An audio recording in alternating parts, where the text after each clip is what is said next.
Colleagues, good morning, good afternoon, good evening, greetings to all of you. It's 3 o'clock.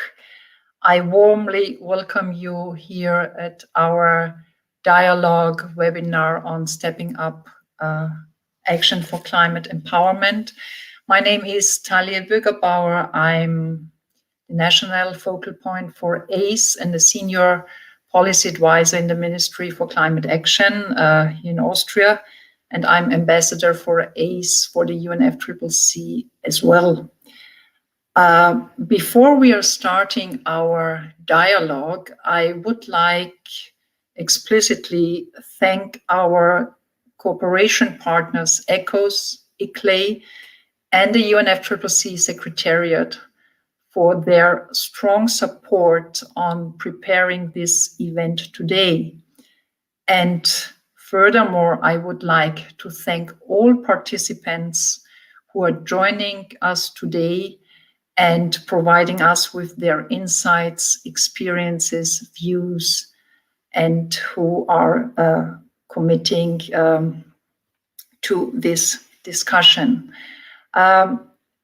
Austria has a long tradition in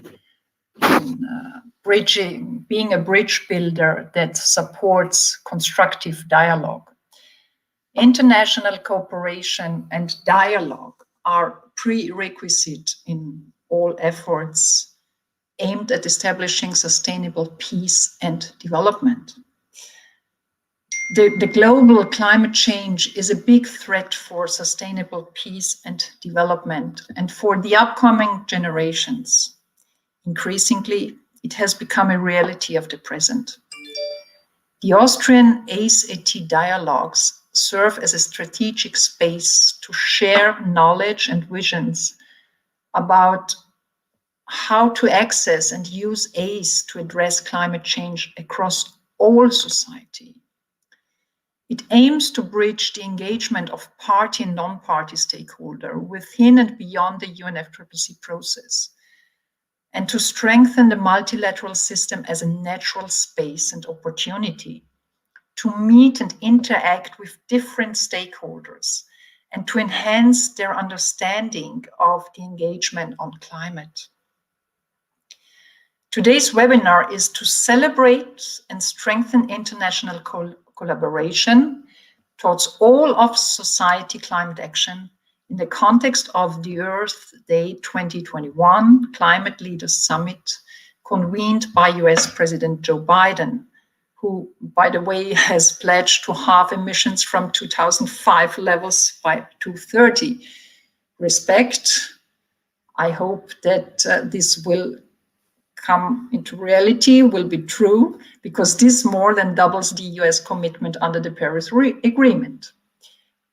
So we warmly welcome and appreciate the return of the United States as party to the Paris Agreement, and we invite the new US administration to participate and demonstrate leadership in global efforts for ACE, especially for ACE.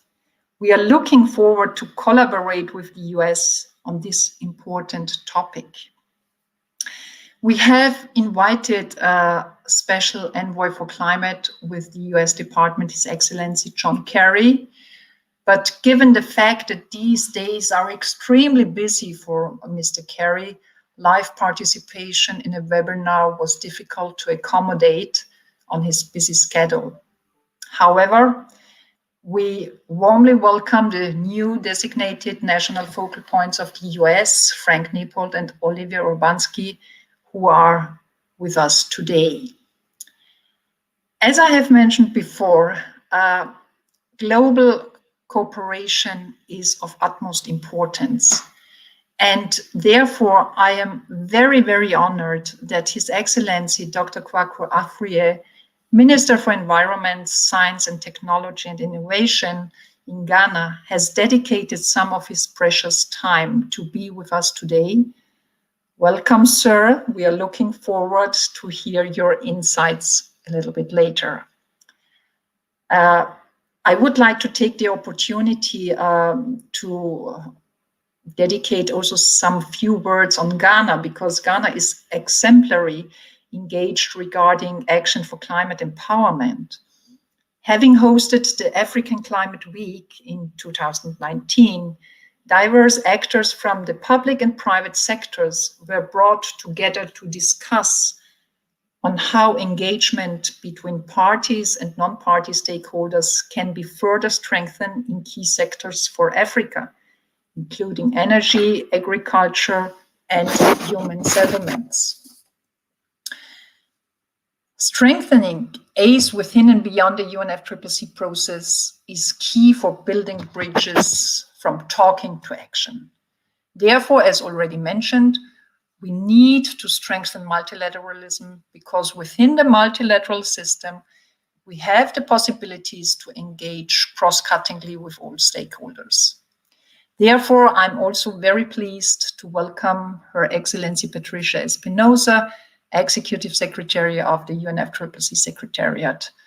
Her compassionate engagement for climate action, and especially for youth, is highly valuable and helps to give youth and other non-party stakeholders a space where to raise their voices. And let me furthermore welcome Andres Landeretje, COP25 Presidency Coordinator. Warmly welcome, Andres. We are so pleased that you are also here with us today. Chile is exemplary by implementing ACE within their NDCs. The updated NDC recognizes the importance of aligning the climate and sustainable development agendas. It includes an innovative social pillar that ties together mitigation, adaptation, and integration commitments, focusing on a just transition and the SDGs. As part of this component, Chile commits to guide implementation of its NDC's actions based on, and this is probably music in my ears, inter alia inclusion of indigenous and other traditional knowledge and public participation. So respect, Chile. Thank you so much. So finally, let me again welcome all participants of today's webinar. I'm sure that this dialogue on stepping up action for climate empowerment will be the beginning of a successful series of structured dialogues.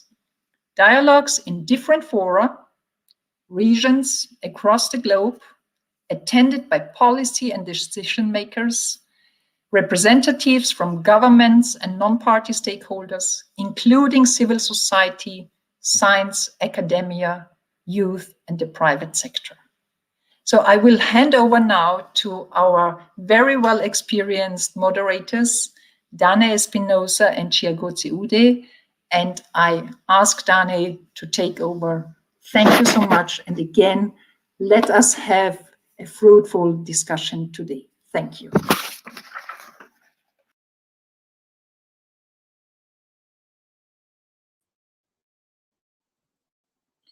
Hi, good morning. Thank you so much, Talieh, for that wonderful presentation of action climate empowerment. Well, let me introduce myself. I'm from Mexico City. I'm one of the points of the ECOS community. So I will let you know what the ECOS community is on a manner of introduction. The ECOS community, which was Secretariat since 2016, since we develop our own capacity as a networks, a bridge between parties and non-party stakeholders for climate development. For equitable civic engagement, capacity building, policy development for people-centered climate action. We have been asked to focus on the role of non-party stakeholders, as you all know, the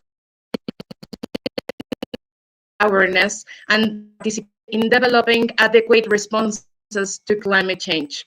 So let's be clear, with an engaged and empowered public, we will never achieve without it. We will never achieve the regional convention. So let me more Danae, please be informed that to reach Paris Agreement, which recognizes obligation as an integral. Yeah.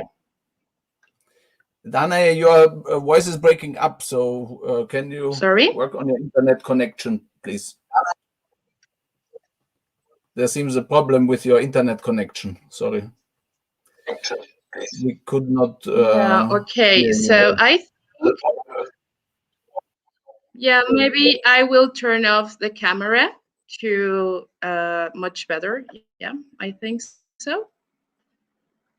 So can you hear me much better, right?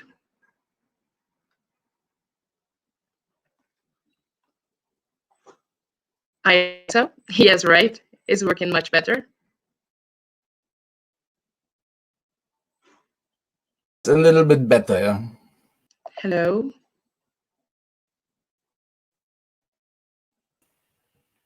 Okay. Yeah, please continue, yeah. So I think you hear me. It's okay now. Thank you. Yeah, I'm ready to comments. So I will feel free to send some comments in the chat. So thank you, Mohammed, also. So yeah, let me start again. So from ECOS, we have been asked to focus on the role of non-party stakeholders. So we know and we believe that the public awareness and participation in developing adequate responses to climate change are necessary. But for a number of reasons, something happened, and we need more efforts to do it. Without an informed, engaged, and empowering public, we will never achieve the goals to the original convention. So, to be more specific, the goals of the Paris Agreement, which recognizes human rights, obligation, and development. So, let me start to the next step for this agenda is let me introduce the Youth Voices video. It's a magnificent work from the youth. So start with that.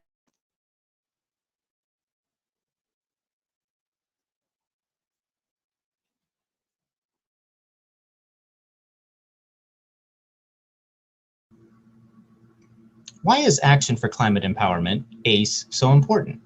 Let's hear from some young ACE champions around the world. Action for climate empowerment for me means that my voice is being heard. It means that I matter. It means that we can actually create better plan, create a better engagement for climate action for reaching the NDCs and the Paris Agreement. My vision on the implementation of Action for Climate Empowerment in my country is that it's not only focused on education. Nowadays, we see ACE as something about education, but it's not that. It's actually a very powerful tool for political statement, for social, for collaboration, for grassroots movement, non-parties and party stakeholder collaboration. So we need to utilize all of the 6 different elements of ACE. ACE gives me the hope that we can avert this climate crisis. ACE works on a personal level and can be incredibly meaningful if you're empowered.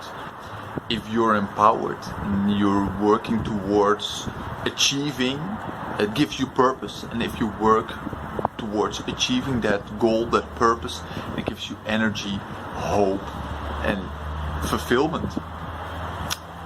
For ACE, the next steps forward should be public participation. Your journey starts when you participate. Participation is the solution.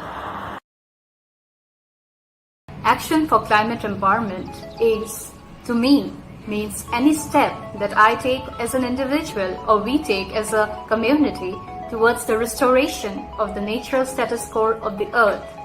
And my vision towards inclusion of the local communities in this regard is, I believe that people in the grassroots level are doing a phenomenal work. However, they lack the technical know-hows. And in this regard, the capacity building program of the global networks will definitely help them perform better and will also help in the dissemination of the information of the global initiatives to the grassroots level and yield maximum results. Education and stakeholder engagement are keys to change the world.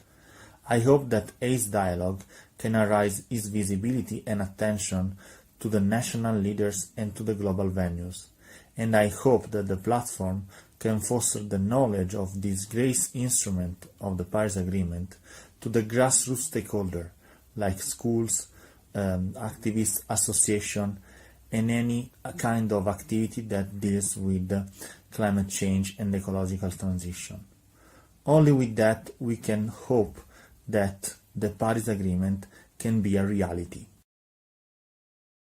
Our vision of ACE is that this is a movement that involves international level with United Nations, but also national level with our local authorities. And ACE matters because it's the basis of education, and this can be connected with biodiversity, sustainable cities, NDCs, agriculture, and other issues that are important for our society.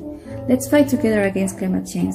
Let's strengthen climate education. Let's build a better world for our next generations. Thank you so much. As we just heard, ACE extends far beyond education. It encompasses the full range of activities society must undertake in order to drive forward progress on both mitigation and adaptation. It is also the set of vehicles by which we can engage every individual and community in climate action. ACE is therefore vital to solving the climate crisis. It deserves our fullest attention, as well as the scale of investment necessary to support the task. So let's all of us be champions of ACE.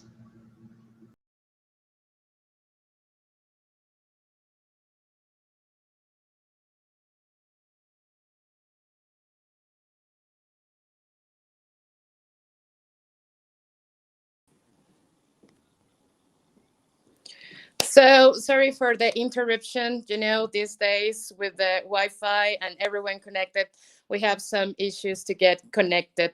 So I hope everyone could hear me now. Was a wonderful video from the youth. The youth, as you know, they need empowerment, they need capacity building, they need to be prepared and to get enough tools to face all the climate challenges that are coming or are right now currently happening. So the next session is the high-level panel. We will see some messages from our speakers. The first one will be Leonor Guy-Wessler. The second one, Andrés Ladereche from Chile. Then the UNFCCC Secretariat, Patricia Espinoza. And then Kwaku Afriyie from Ghana. So let's start with this section, and welcome again to everyone. Special Envoy John Kerry, Executive Secretary Patricia Espinoza, Minister Kwaku Afriyie, COP25 Presidency Coordinator Andrés Ladereche, ladies and gentlemen.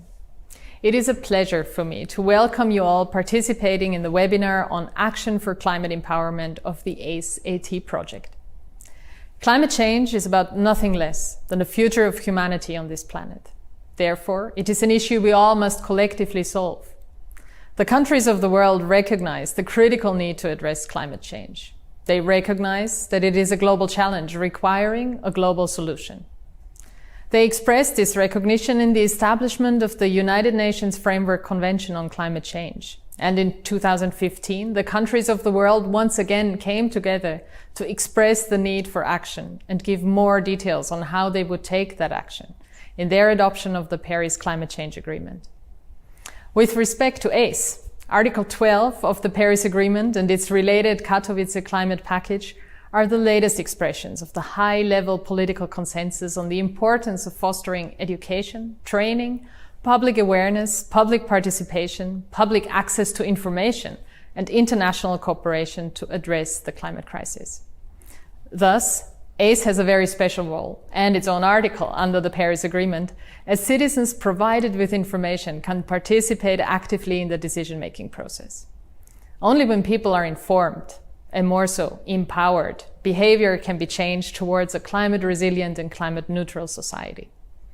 Clearly, global action must be scaled up to match the urgency and intent in our international agreements. I believe that multilateralism is fundamental to address the climate crisis. We have seen a global movement of citizens and youth demanding climate action. It's heartening to see the increased awareness and the strenuous calls for action. We must respond to these calls for action. We cannot leave this responsibility on the shoulders of the young only. It's not on our children to save the world. We, the leaders of today, have the responsibility to engage all stakeholders in the climate solution. We need to act now for the present and the future generations. We have to keep strengthening our networks and our collaboration between different sectors of society, including governments, the private sector, international institutions and citizens, to accelerate the implementation of the Paris Agreement. I am committed to support this agenda. Austria is actively engaged in promoting environmental education in schools, training programs and seminars, as well as through campaigns and public awareness initiatives on climate change. With the Austrian ACE-AT project, we aim to profoundly encourage the fostering of international cooperation and engagement of all stakeholders in our response to the climate crisis. People around the world, especially youth, are demanding us that we achieve results, that we take action in accordance with what science tells us is required.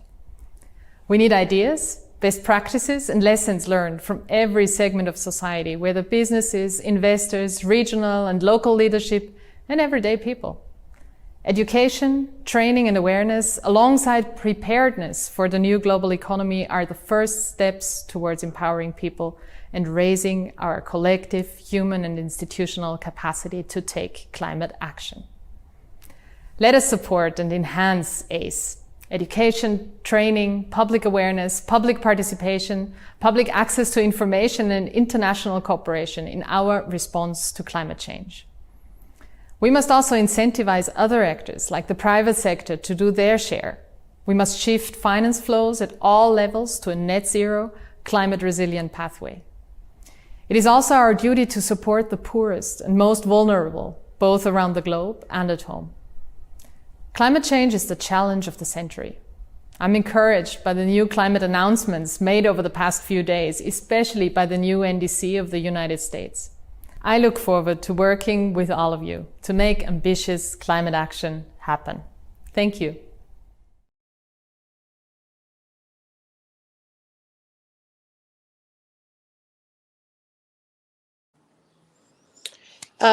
Well, thank you very much for that video. The next one is Andrés Landereche, who is on live. Greetings from Chile. Buenos días, Chile, desde México y desde todo el mundo. The floor is yours.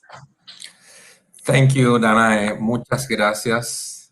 And good morning, good day, good evening, good afternoon, wherever you are. Distinguished friends and colleagues, my warm greetings to all of you from Chile. And a special thanks to our host, the government of Austria, for inviting me to represent the COP25 presidency within this session.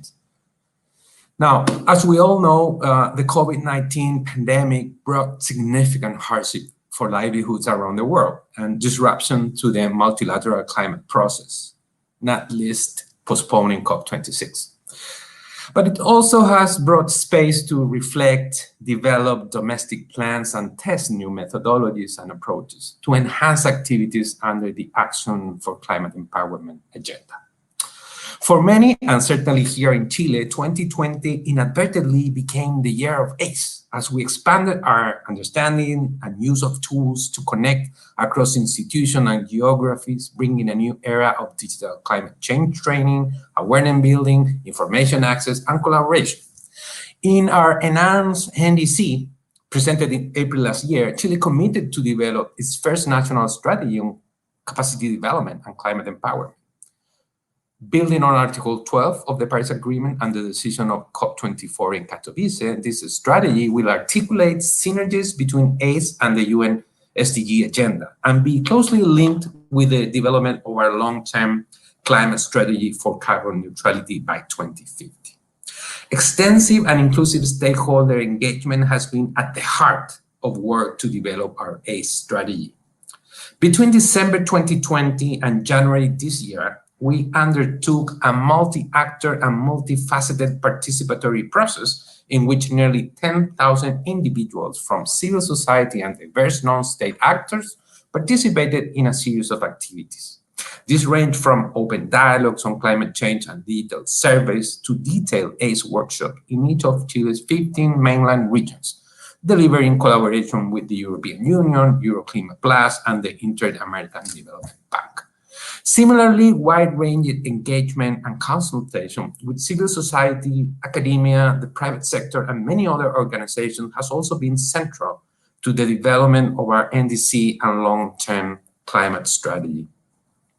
And we hope to unveil our ACE strategy for public consultation in August this year.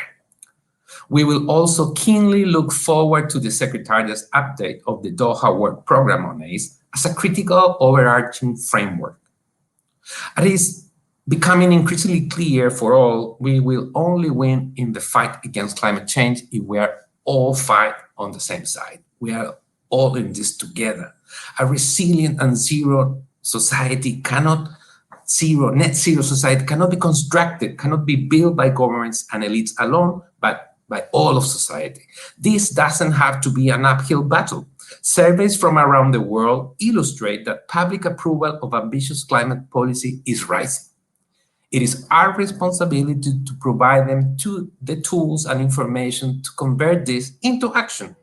Only working together with all actors informed and empowered to act can we build a healthier, cleaner, and more inclusive and more prosperous society. Finally, as well as celebrating the return of the US to the Paris Agreement, I would like to congratulate the appointment of Frank, Niepold, Olivia Urbanski, I'm not sure whether I pronounced well, as focal point for this agenda and to lead the development of plans in that country. So thank you very much. Back to you, Danae. Thank you.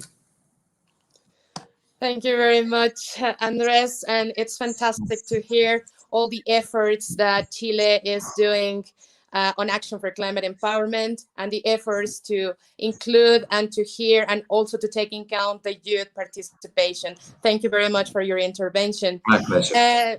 Let me introduce the prepared key messages from the UNF Executive Secretary of the UNFCCC, Patricia Espinoza, through a video.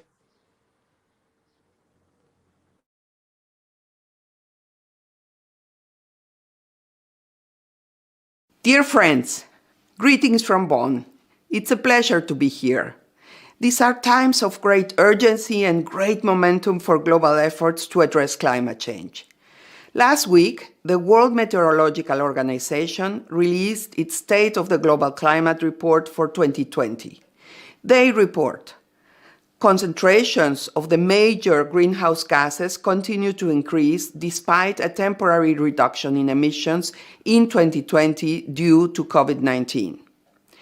2020 was one of the 3 warmest years on record, and the past 6 years are likely to be the 6 warmest years on record. At the same time, momentum for global climate action is growing. We heard encouraging announcements at the recent Climate Leaders Summit regarding action in several areas, including mitigation and adaptation. We cannot afford to slow down. These are crucial days that may ultimately determine whether we successfully address climate change or not. We must carry momentum from the summit forward and achieve success at COP26 this November in Glasgow. Addressing climate change is a global effort, and all people and organizations must get involved. Outreach and education are crucial.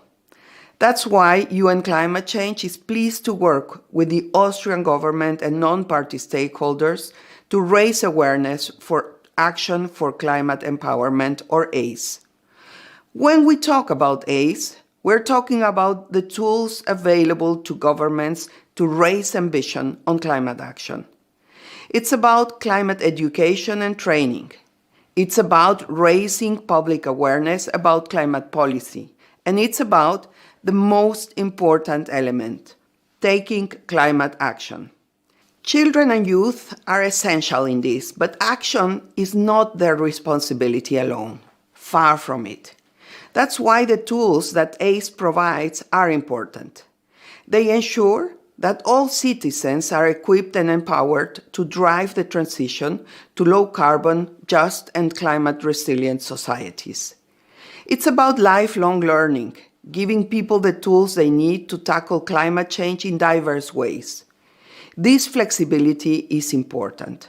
After all, the climate emergency is not static. It will continue to create firsts and unprecedented events. We must be adaptable and agile. In our efforts to address climate change, we need changes in many different areas, including some long-held views and behavior. For this, we need the toolbox that ACE offers. Today, you will hear from some innovative organizations who are reaching out to different segments of society to build that knowledge, skills, and ideas for addressing the climate emergency. I also encourage you to discuss your own ideas. Colleagues, you are valuable, you are needed, and we cannot achieve the goals of the Paris Agreement or protect the environment without you. Together, we can flatten the climate curve, plan a cleaner, safer, healthier future, and build a more sustainable and resilient tomorrow for all people. Thank you.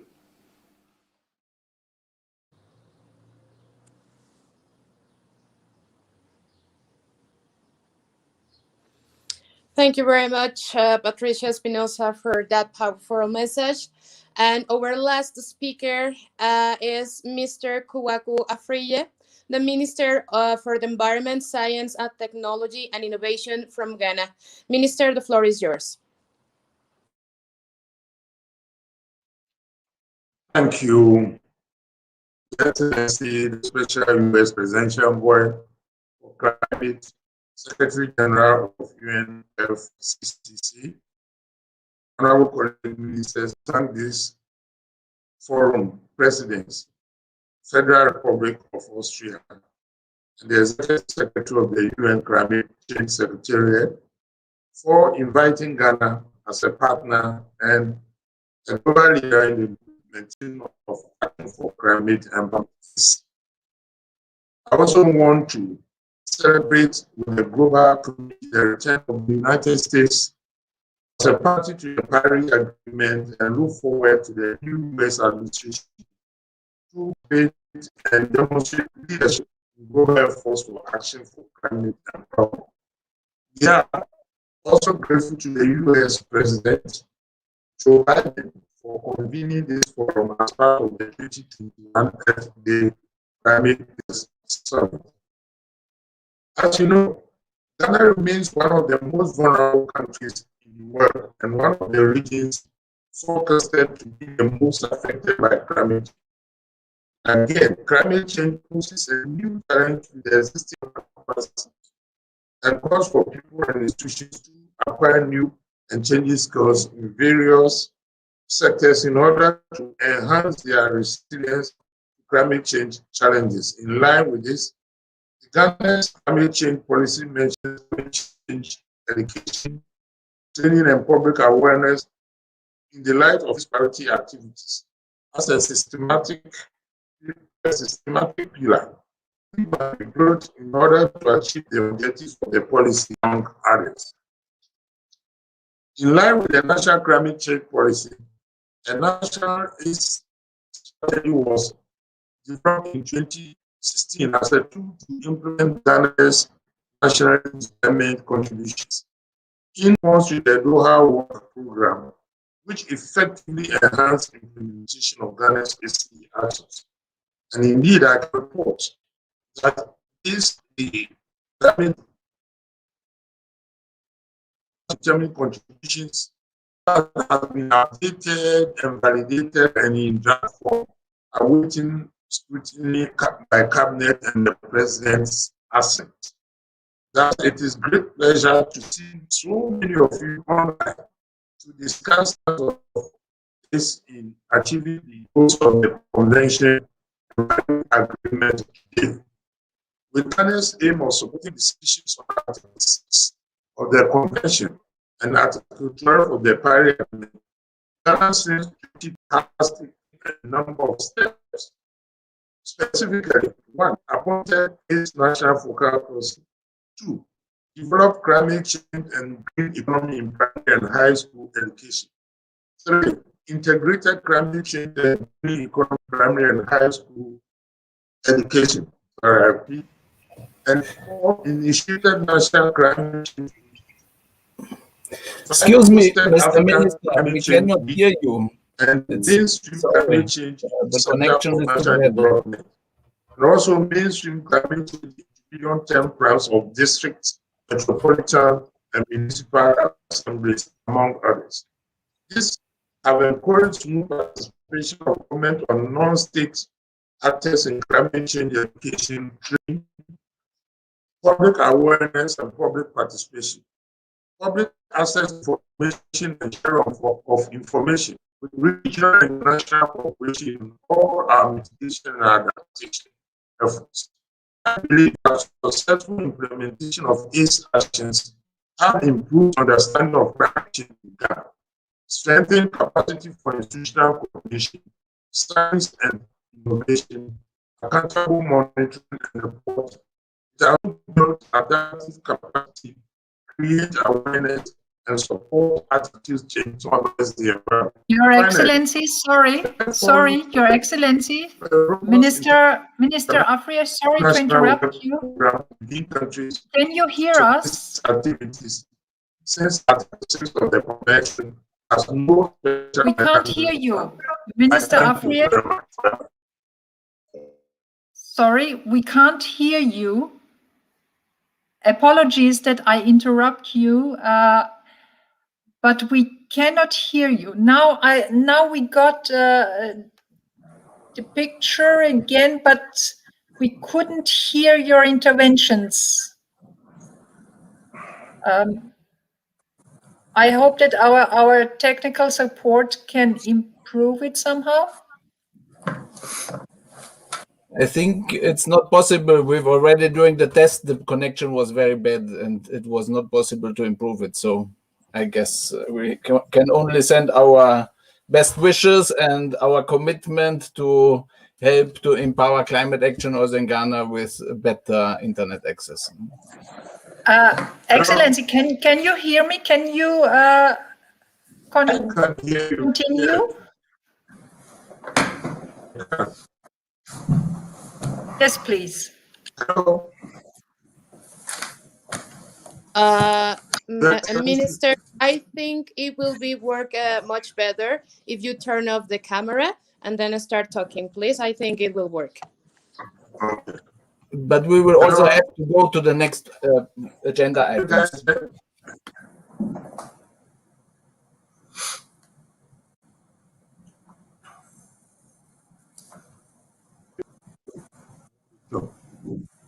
Hello.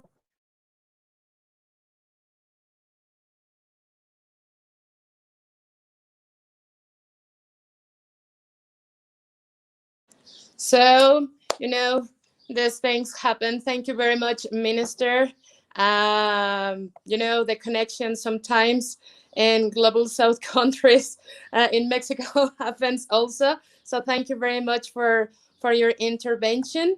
I invite you to everyone to share your thoughts, your comments, or any questions that you have on the chat box in Facebook or in YouTube also. You are very welcome to do anything on comments, everything on comments on that spaces.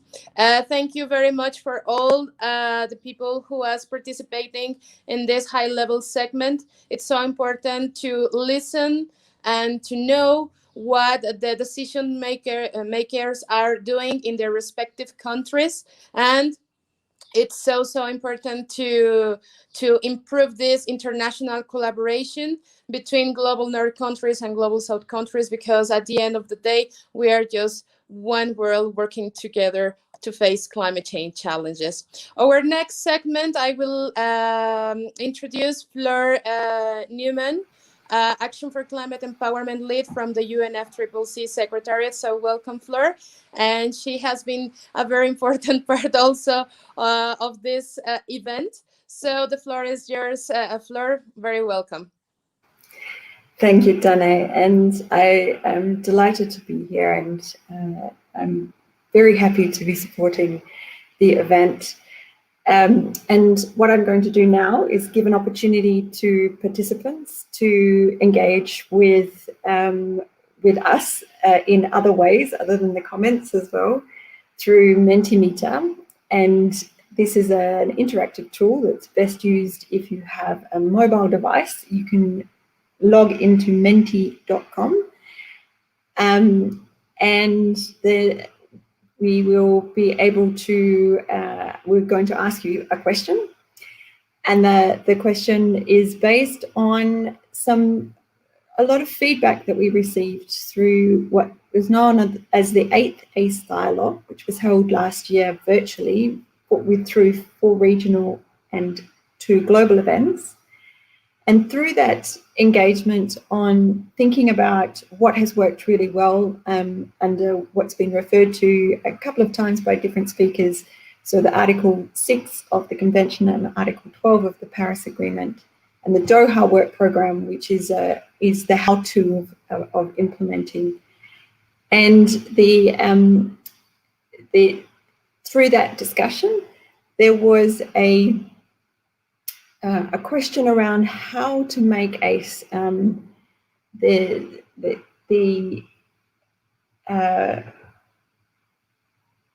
effective tool. So for all the things that we've heard in the high-level speakers' speeches about the fact that public participation is so important, that training is important, that climate education is important, and how do we make sure that all of these things are implemented effectively?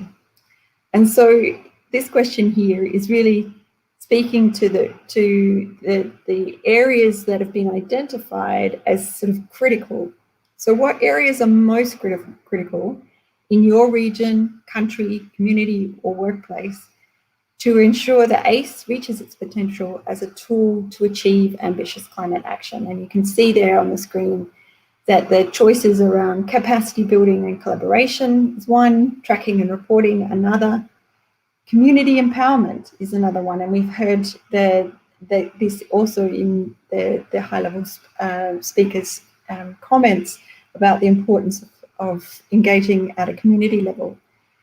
Another area is the institutional coordination and arrangements, and this comes down to the fact that climate change is a cross-cutting issue, and so is action for climate empowerment. So making sure that you have the institutions and the mechanisms to coordinate across government, but also between governments and non-party stakeholders and different levels of government is really important.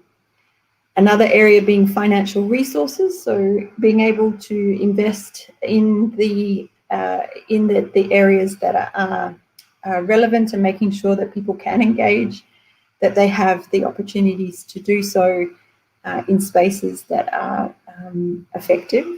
And then policy coherence, because action for climate empowerment is covering a lot of different areas and is integrated potentially in a lot of different areas. So making sure that climate policy and education policy and policy around how you engage with community and public is aligned, but also looking at the different international agreements, so the Sustainable Development Goals. So those are the areas that were most identified as being critical and areas that needed to be strengthened in any new work program. And we can see from the answers that we've already received that, in fact, these are also areas that our audience today are identifying as having been important in their context. So it's really interesting to see that there's actually quite an even number of responses across all of the different areas. So I think the feedback that or the inputs that we received through the ACE dialogue certainly resonate with the audience today. So thank you, Danae, for giving me the opportunity to moderate this engagement, and thank you to participants for engaging with us. Thank you, Fleur, and it's amazing to see the results of this first Menti questionnaire. So yeah, it's fantastic to see the participation of everyone. Thank you very much for it, and thank you, Fleur.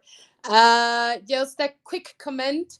All the team, we will be working with the Minister of Environment, Science and Technology and Innovation from Ghana to get his message as soon as possible, because the connection was not working, but don't worry, we will post it later, and we will be working with him closely. So don't worry about it. Thank you very much, Fleur, and thank you, everyone. So this first segment is almost end. Let me introduce the next segment and introduce the next moderator of this, who is Chiagozie Udeh from Ghana, who is the SDG 7 Youth Constituency and Mayor Group for Children and Youth. So welcome, Udeh, and so nice to see you again. The floor is yours, and good luck in the next segment. And thank you, everyone, to be there in this first segment of the event. Thank you so much, Danae. Thanks a lot for your excellent moderation in the first session. It was really great to see all the high-level speakers facilitating this event and giving very, very vital inputs to the topic that is ACE, becoming increasingly important in our days as we proceed. So quickly for this session, we are going to talk about rethinking and reorganizing non-party stakeholders engagement, which is really crucial, with a particular focus on innovation and collaboration. And as you can see on your screen, we have quite a very rich list of invited speakers who will be taking us through this topic. First, I would like to introduce and invite Olivier Obansky, who is the national focal point for ACE of the United States from the US State Department. I'm sorry if I didn't pronounce that right, but you have the floor. Good morning, good afternoon. Thank you so much. Yes, my name is Olivier Obansky. I'm from the Department of State, and I'm excited to participate in this important dialogue as the international focus is for climate empowerment, action for climate empowerment, national focal point for the United States. This is considering providing views on climate action. It is a large focus on developing economic opportunities and projects. We heard from community, global, private sector, and leaders.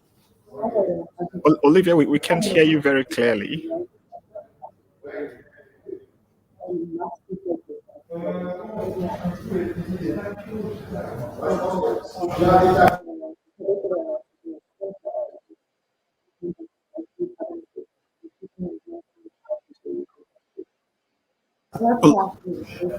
Olivia, we can't hear you quite clearly. Can you be a bit louder?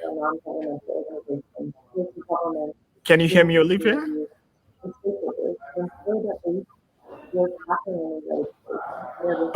Olivia, we can't hear you very clearly.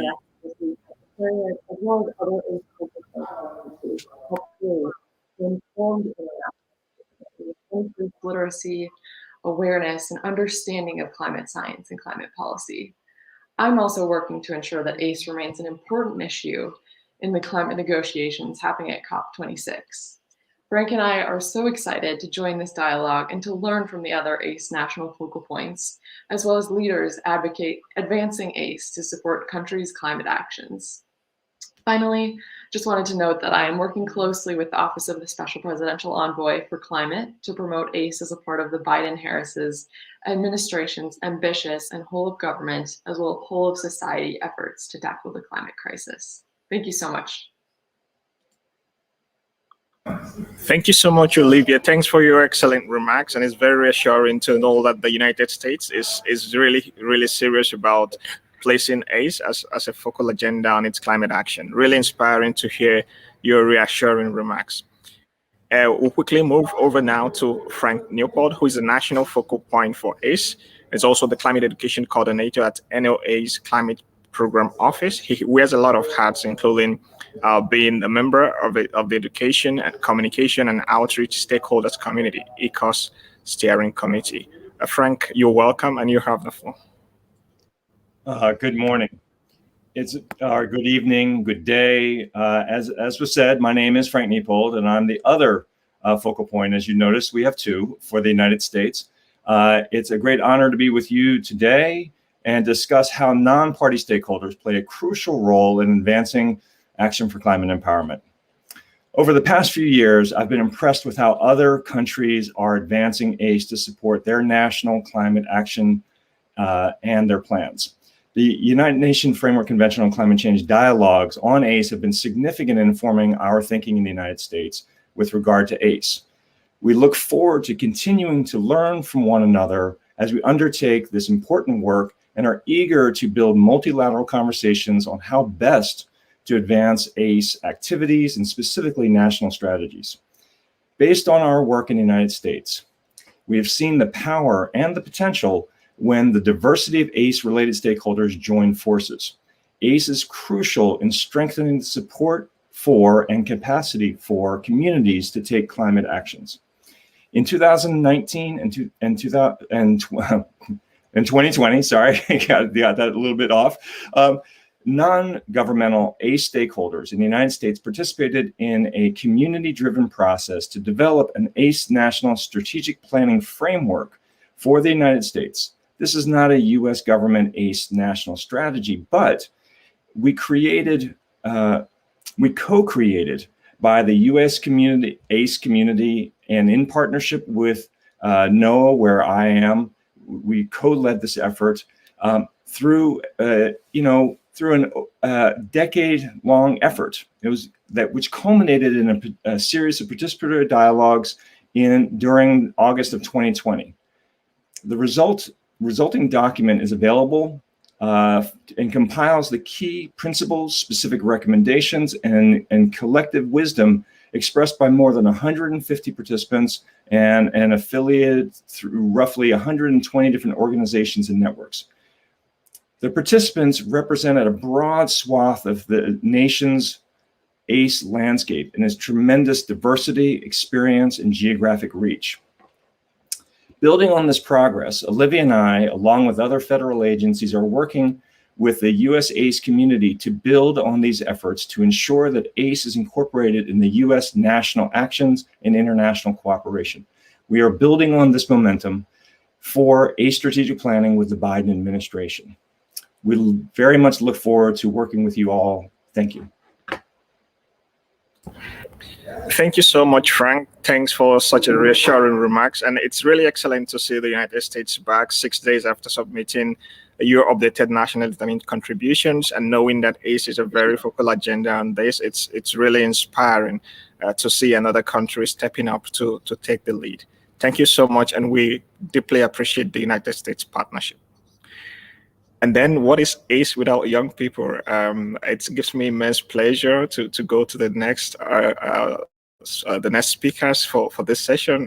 Previously, it was from Danae to me, and then going over to my excellent colleagues at Yongle, the youth constituency, to the UNFCCC. So I'm very happy to introduce and invite Heeta and Marie-Claire, who are the co-focal points of Yongle, to deliver their remarks in that order. Maybe Heeta goes first, and then Marie-Claire would go after.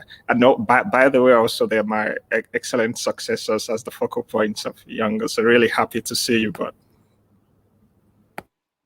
Thank you so much, Chiagozie. It's an absolute pleasure to be here with all of you. And it's definitely big shoes to fill in after Chiagozie's mandate in 2019. Like Chiagozie mentioned, I'm Heeta, co-focal point for Yongle, along with Marie-Claire. I'm from India. Super happy to be here with you today, this evening now, from India. For people who are not very familiar with Yongle, we are the official youth constituency of the UNFCCC.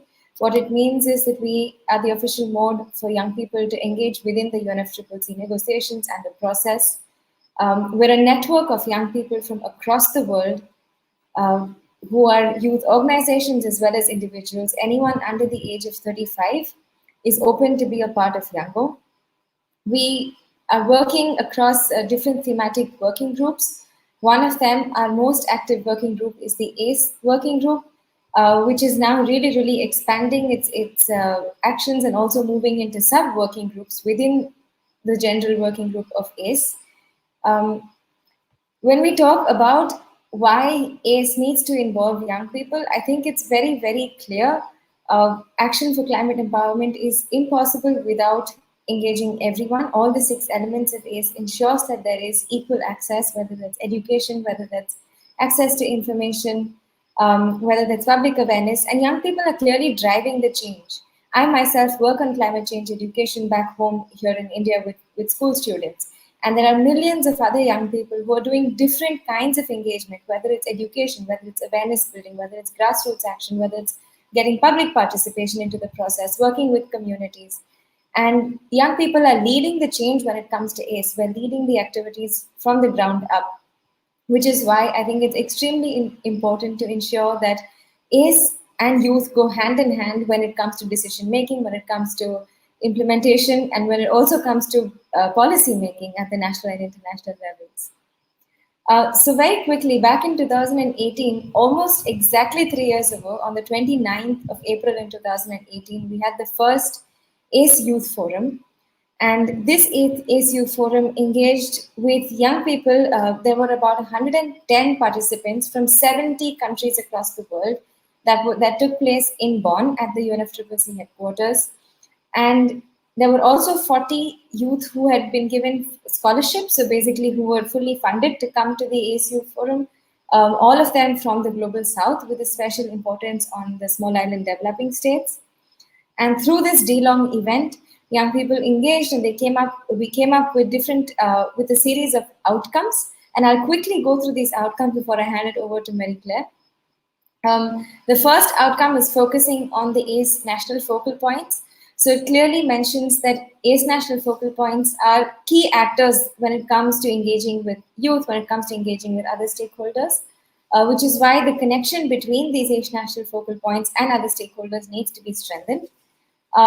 We also mentioned about how organizing events like maybe national ACE summits help foster these connections, help bring together experts, practitioners, and other stakeholders in order to ensure action on ACE. We then move on. There are quite a few different outcomes under this segment. We then move on to youth involvement, talking about youth are already involved in climate action globally, but having youth delegates within party delegations or within national delegations is absolutely crucial to ensuring that there is inclusivity, ensuring that young people's voices are brought into the process and into the decision making, and youth have a seat at the table where the decisions are being made. Another thing is to nominate youth focal points for ACE. So these can work with some countries which do not have ACE national focal points, and also maybe work with countries that have ACE national focal points and enhance engagement between young people and the ACE focal points. Having competitions, contests, especially because you have a lot of creative approaches. So how can we explore that there is good examples that can be used to bring into the UNFCCC space? The third major outcome is on education. So the key aspects that highlighted is the education system.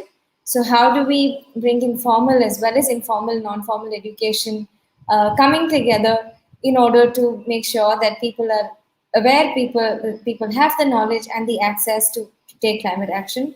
So one is that ensure that climate education as well as all the elements under education for sustainable development are incorporated into curriculums at all levels of learning.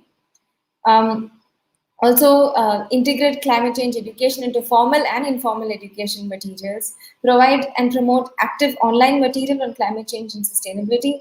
And especially now when in the virtual world, when people are unable to meet in person, just reflecting back, I think this is an extremely important way to ensure that people can access and people can educate themselves. The other subtopic is on finance. It clearly notes the role of financial support for the implementation of ACE-related activities as well as the empowerment of youth. And it's very important to integrate ACE into the NDCs as well as the national action plans, and to have funding opportunities which can finance the formulation and implementation of ACE-related strategies for adaptation as well as mitigation goals.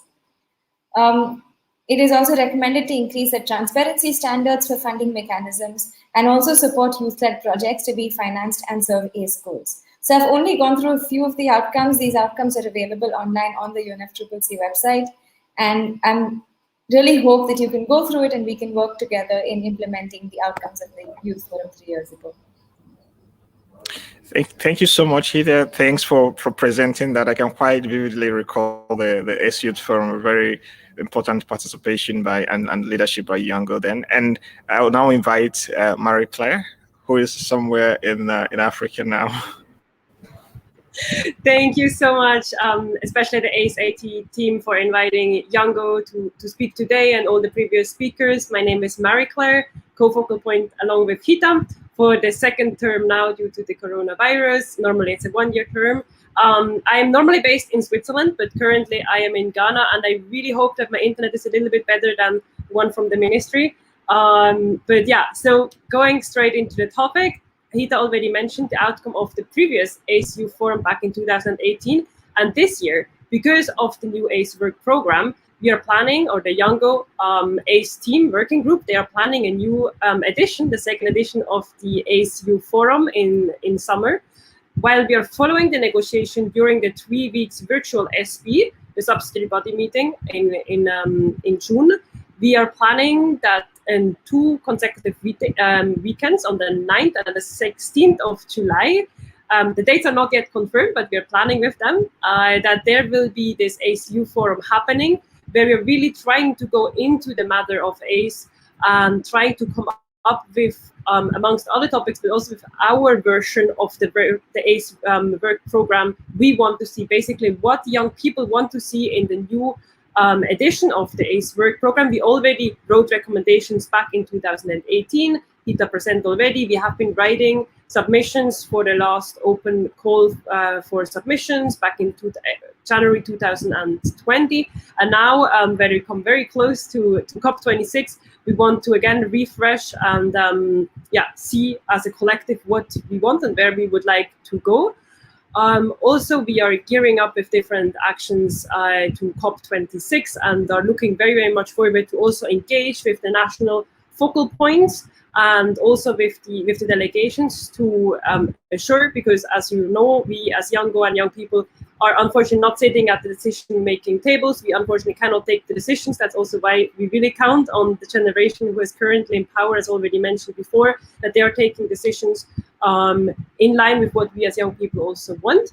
So that's why we are also engaging with the decision makers. And also we are, of course, working with the other 8 constituencies together. We will also hear from Yunus, from other constituencies as well. Of course, also the ECOS constituency with Danae and Tim and others.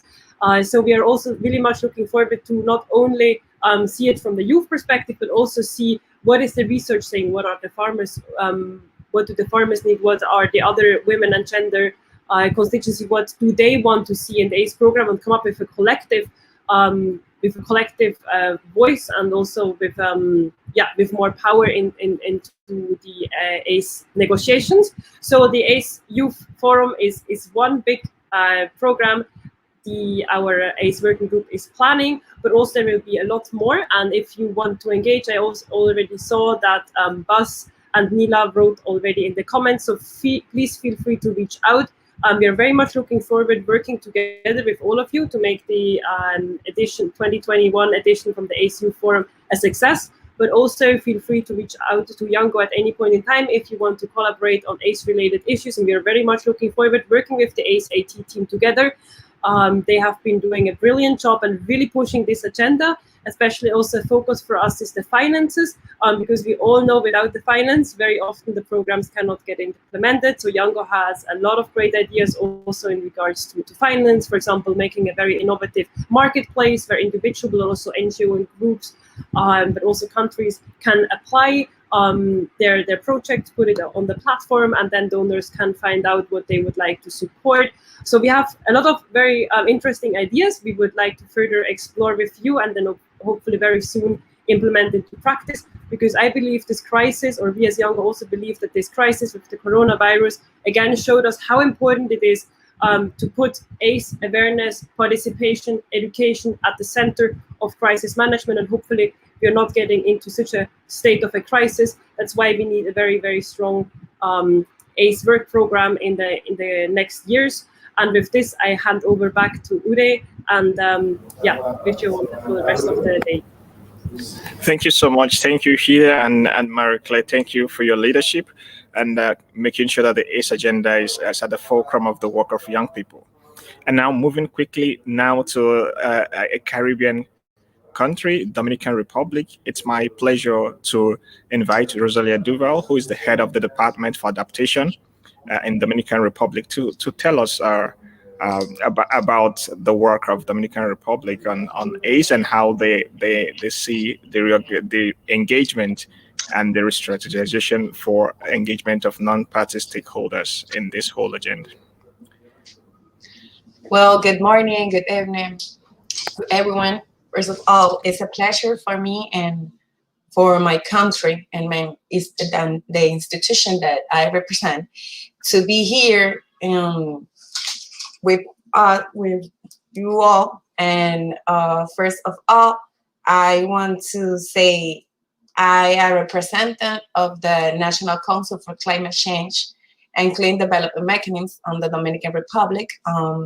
Here in this institution, we have the national focal point for ACE is Mr. Max Puy, and we from this institution have the mission to draw up and establish public policies and strategies that lead to mainstreaming of climate change and just transition for the prevention and mitigation of greenhouse gas emissions and adaptation to adverse effects of climate change. Well, our view is to be a leader in the mainstreaming of climate action in all sectors, leading the Dominican Republic to be a sustainable society, improving its adaptation capacity, reducing vulnerability, low emissions, and more resilient to negative effects on impacts of climate change. On that context in the Dominican Republic, what shows us the importance of rethinking and reorganizing no-party stakeholders' engagement, we saw it clearly reflected in the recent review and update process of our NDC. That's the last thing we do about ACE that show us the next steps. This revision and updating of the NDC of the Dominican Republic was a participatory and transparent, inclusive, dynamic, and multi-sectoral process with the participation of 114 different institutions, and all the participants range from 23 to 72 age, with greater participation of women. We have the ACE as a component proposed on that NDC revision, and we have identified some approach methodologies of ACE, and we can say we have technical dialogues workshops, and we're developing that technical dialogues, prioritizing adaptation measures and mitigation options, taking into account the 6 weighting criteria related to ACE: cross-cutting elements, ODS, and the MTR, with the interviews with key stakeholders. And once the sectoral technical dialogues had been carried out, key actors in relation to ACE were identified, and a process of validation of the information collected to date and the improvement of the goals built from the national documents began. Those interviews were conducted with key stakeholders to refine the goals identified through national documents and the technical dialogue workshops. We have identified 24 goals on ACE elements by these interviews. And we have a major goal that is develop and implement an inclusive and participatory national strategy for action for climate empowerment by 2030. The goals established through a participant process like this are the basis for the establishment of the indicators for monitoring and evaluation ACE actions. Currently, the DR is working on the diagnosis of ACE goals to identify the current mechanisms and initiatives for their implementation to understand at which level each goal is now. After this analysis, the country is expected to develop a participate ACE strategy. And finally, all this ACE work has begun to be seen from all sectors as something more than just education.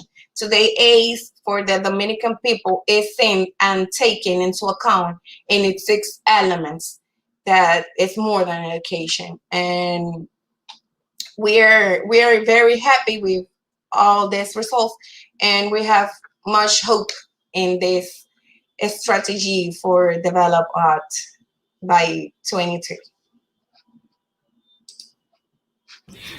Thank you so much, Rosalia. It was really interesting to hear the number of organizations that you consulted for your nationally determined contributions. Quite impressive, and always important to engage non-party stakeholders in all of this. And it's good to see a lot of work on ACE coming together, even in the Caribbean.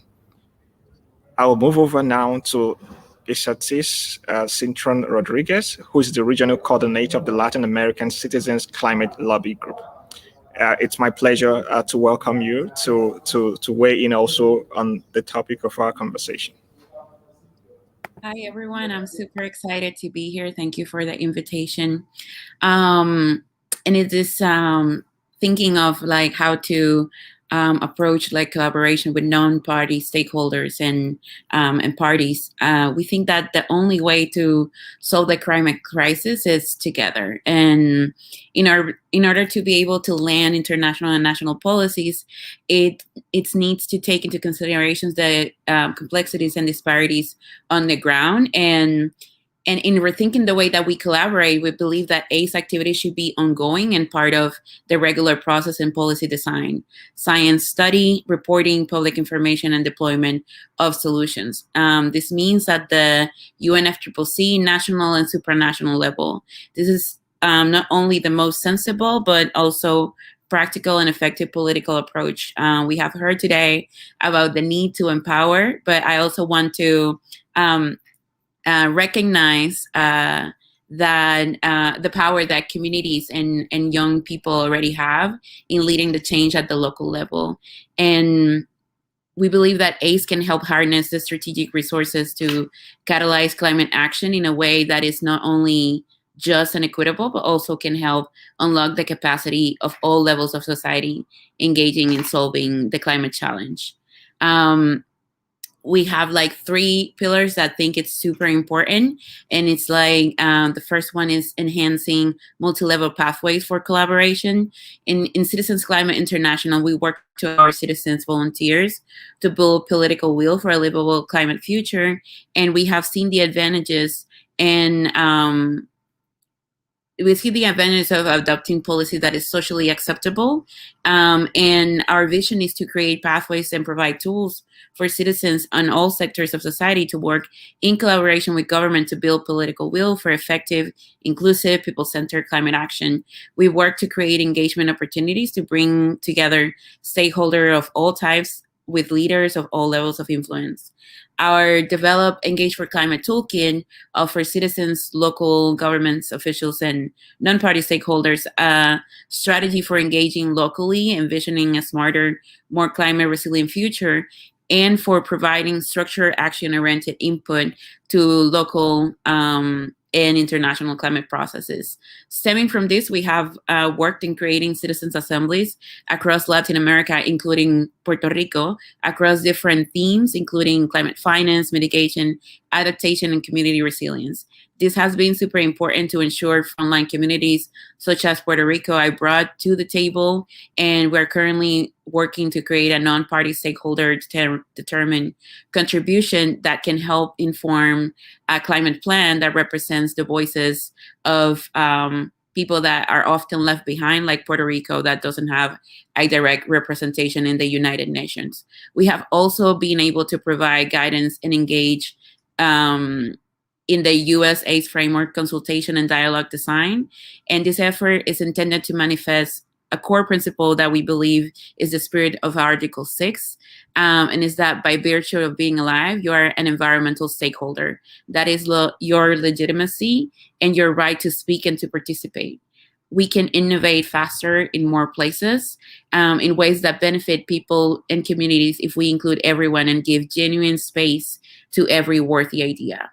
The second one is collaboration that can help in the tracking, monitoring, and revision process. So collaboration with non-party stakeholders can also define and articulate benchmarks for effective ACE implementation to ensure diverse, innovative, and resource-efficient strategies. An ACE observatory could aim to serve as a knowledge hub to collate, visualize, track, and assess ACE progress. This can help provide important insights to empower policymakers, researchers, and other stakeholders with the information they need for accessible ACE assessment. This will be accomplished through a policy analysis matrix combined with social sentiment analysis capture through online channels. This will be building upon existing web intelligence to bring an unprecedented level of transparency and accountability to climate action and the ACE agenda. And last but not least, we need a robust international framework to implement ACE everywhere. So we believe that we should mainstream and prioritize ACE across the UNFCCC and national policies to ensure a robust international framework to implement this agenda that is so important for us. So such a body like a constituted or task force can help strengthen the balanced implementation of all ACE pillars, integrating best practices and lessons learned from both parties and non-party stakeholders. For this vision, we have created the Power Climate Action, which is a multi-partner campaign that aims to bridge a fundamental gulf between the goal of the landmark Paris Agreement and the realities of the current climate response level across the world through action for climate empowerment. We want to engage non-party stakeholders, national focal points in the task of mainstreaming ACE and make sure that all climate action is done through this lens. So we invite you to join us in the powerclimateaction.org and leave you with that to address the climate disaster, we need aggressive action. We need to address the root of the problem, and we need communities with the most at stake leading the way. And we need all levels of government equipped to take on this challenge. Thank you so much. Thank you so much. Thank you so much, Isatis, for your remarks. Really excellent. And I like the point about making a non-party stakeholders and this really, really innovative ideas there. But it's really inspiring to see the work you do on the ground with the communities in the front line, building resilience and integrating ACE in all the components of climate action. Really interesting to see such a wholesome work. And thank you for your time. And now I will move over to Italy, the co-presidency of the COP26, and I will be moving to Roberta Lanner, who is the national focal point for ACE of Italy at the Ministry of Ecological Transition. I will be very happy to hear from you how Italy is implementing ACE. We had a lot of interesting things from the minister during the last COP in Madrid, and it will be good to know what has improved on that, and it's really, really excited to hear this. You have the floor, Roberta. Thank you very much, and greetings from Italy to everyone. And let me start by thanking once more the Austrian government and the UNFCCC Secretariat for organizing this event within the framework of the ACE-AT project on innovation leadership in rethinking and redesigning action for climate empowerment, in collaboration with ECOS, IAAI, and ICLEI as associated partners. I also would like to join the commendations for the return of the United States as party to the Paris Agreement, taking global leadership in the fight against global warming. With reference to ACE, it is amazing to see the work already accomplished with the ACE framework, and it is really great to have Frank and Olivia as national focal points on action for climate empowerment. Similarly to the US ACE framework and other parties work on ACE, Italy launched in 2019 a stakeholder-driven process which led to the establishment of a forum for the sustainable development, which by the end of 2020 was joined by 185 organizations. And through the forum, civil society and all non-state actors are engaged to provide their contribution, which will be beneficial for the implementation processes at national and regional level related to the 6 elements of ACE, which are embedded in the Italian National Strategy on Sustainable Development. We are now planning to link more directly these efforts to the UNFCCC process, and particularly the work stream on ACE, in order to develop a proper national ACE strategy in collaboration with all the stakeholders. But as you may already know, a special focus in Italy is devoted to youth engagement. Therefore, within the forum, a so-called youth path has been set up, which has the task of guaranteeing the presence of youth organizations within all the working group and allowing them to coordinate, to participate in the definition of initiatives dedicated to young generations, and also to stimulate the synergy of the various interaction initiatives with youth organizations activated without systematicity by the central administration. Besides, at a higher institutional level, we have now since 2018 an official National Youth Council, which is the advisory body to which the representation of young people is entrusted in dialogue with the institution for any discussion on policies affecting the world of youth. And regarding this, we are establishing now a special committee of the National Youth Council at the Italian Ministry of Ecological Transition. And the National Youth Council is also a member of the European Youth Forum, which represents the interests of young Europeans in international institutions. Last but not least, the Italian government is committed to organize a youth event, as you probably already know, in conjunction with the pre-COP to be held in Milan in September this year. And the effort will be on realizing an important and innovative event through which the government of Italy is seeking to offer the possibility to young people to come forward with ideas and concrete proposals to build upon during the pre-COP and COP negotiations in Milan and Glasgow, respectively. And this on a number of thematic areas that are still being defined by the government of Italy in close collaboration with the British government. The event will take place within 2 days on 28 and 29 of September this year, and to be followed by a 3rd day dedicated to a dialogue with ministers from parties attending pre-COP26, which should take place in the next days. We are aiming for a maximum of 400 participants to attend the youth event, aged between 18 and 29 years old, with 2 delegates for each of the 197 parties of the UNFCCC, or at least to reach an equitable distribution among regional groups and subgroups recognized by the United Nations. The selection will also have to respect, of course, the principle of gender balance. And to give you a brief update on the selection process, we are now evaluating the applications received, which are more than 8,000, with the support of Yango and the Office of the Special Envoy for Youth of the UN Secretary General. And we will have the final list of participants by mid-May. After that, in collaboration with the UNFCCC Secretariat, we are planning to provide participants with training and materials, and we will engage with the young people attending the event through questionnaires on the 4 main thematic areas of the youth event in order to start a constructive discussion with them and advance the work to be done in Milan. We are therefore committed to support young participants to elaborate, as a result of this event, a proposal for a concrete engagement of youth within the international processes, recognizing that they will be the most affected by the effect of climate change. And this will be our contribution also to advance the ACE discussion within the UNFCCC, I hope. Thank you very much. Thank you so much, Roberta. Thanks a lot for outlining the huge work that the Italian government is doing throughout this period in the lead up to COP26 and even beyond that on ACE, and also including and empowering young people in all of this process as equal partners. Really inspiring to know.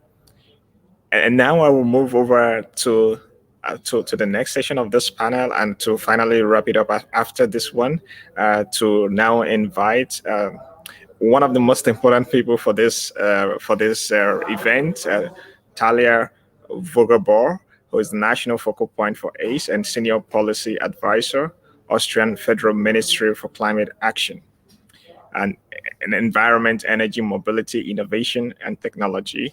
I invite you and Miroslav Poza, who is the Executive Director of International Association for the Advancement of Innovative Approaches to Global Challenges, to present on the Austrian ACE project.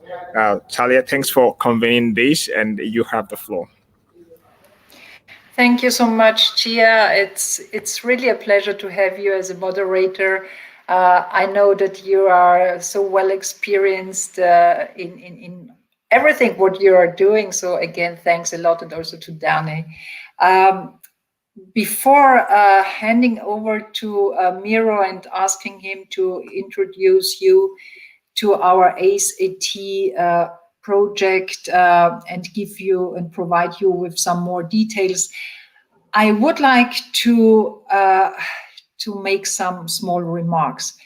Whatever I have heard so far, it's really overwhelming. It's overwhelming in a way that I have recognized my young allies of Yango and other climate activists. They became, if I may say, they became mature. So in a way that they are engaged, well experienced, they are not scared in expressing their requests and needs. And I am more than ever optimistic that we are succeeding in having a very, very good close collaboration with our youngsters in solving the problem of climate change. And I thank Roberta also for the insights that she has provided us regarding the COI in Italy. I'm pretty sure it will be a success. And I just would like to remind you, as a dinosaur of this climate process,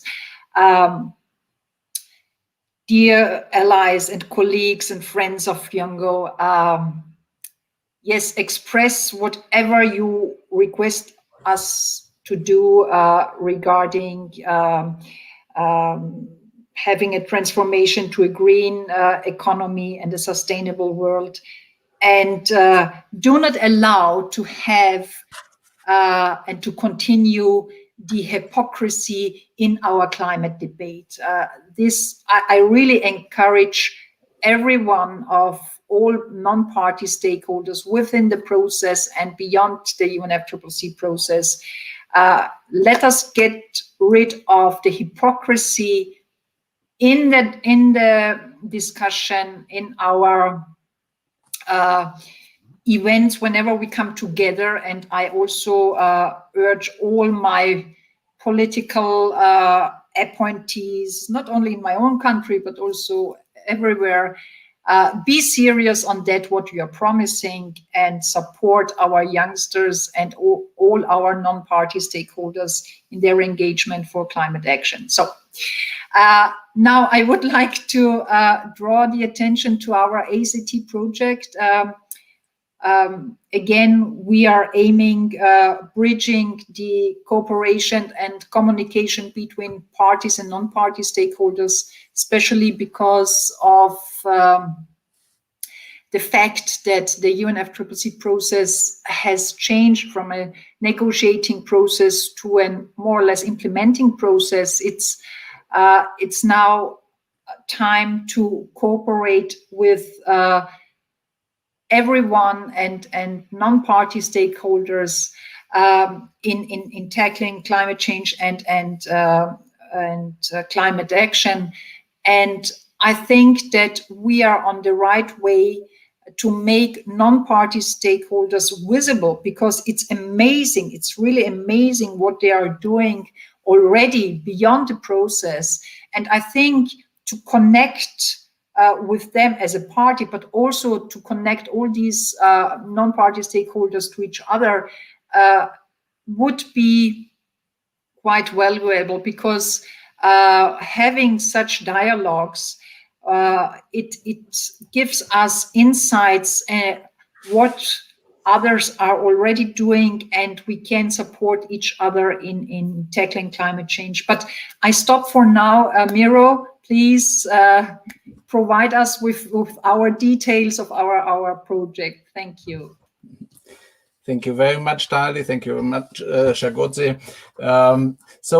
My name is Miro Polzer. I'm with IAI and also with ECOS, associated partners of this ACE-AT project.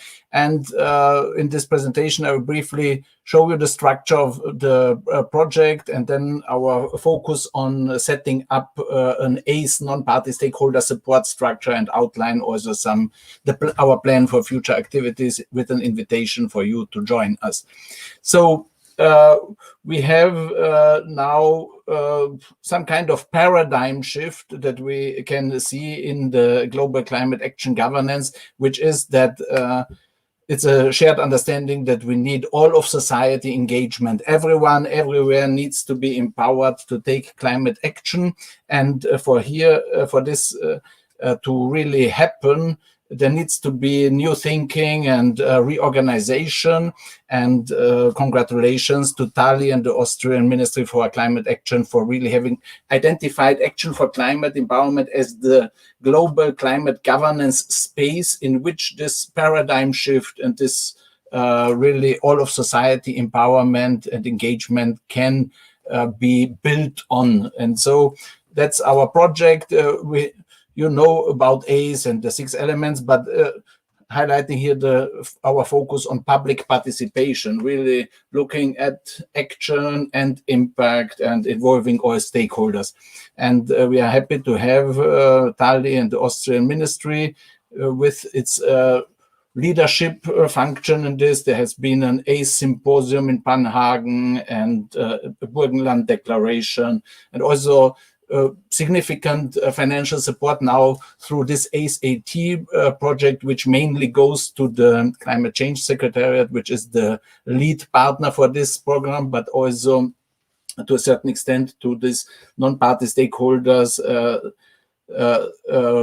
networks, ECOS and ICLE, and my organization as implementing partner for ECOS. And the aim is really to collaborate, to have a collaborative global effort towards strengthening action for climate empowerment within and beyond the UNFCCC process, because very often the UNFCCC process is a bubble and it does not reach all of society, and people all over the world, especially in the global south, wanting to take climate action on mitigation and adaptation, they don't know how to connect with the global community and global efforts, Paris Agreement implementation efforts and resources. And here, ACE-AT project wants to set new milestones and new structures. We have 4 work packages, and the work package that I'm responsible for is to set up a feasibility study and business plan for a global ACE non-party stakeholder support structure, having events on resource mobilization, innovation, and developing a digital global ACE platform concept and pilot projects and tools.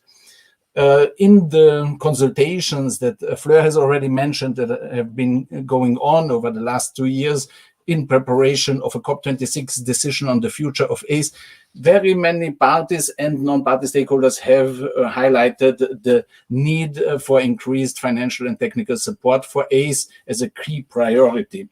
And the question is now delivering ACE support, what kind of support, who and how.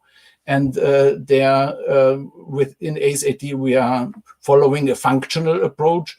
Let's look first, what do we need in order to get an all of society climate empowerment functioning? So the elements, functional elements that we start with are identity management for public participation in ACE decision-making and for the attribution of outcomes of climate action, very important element for incentivization also. Then there's a social networking component.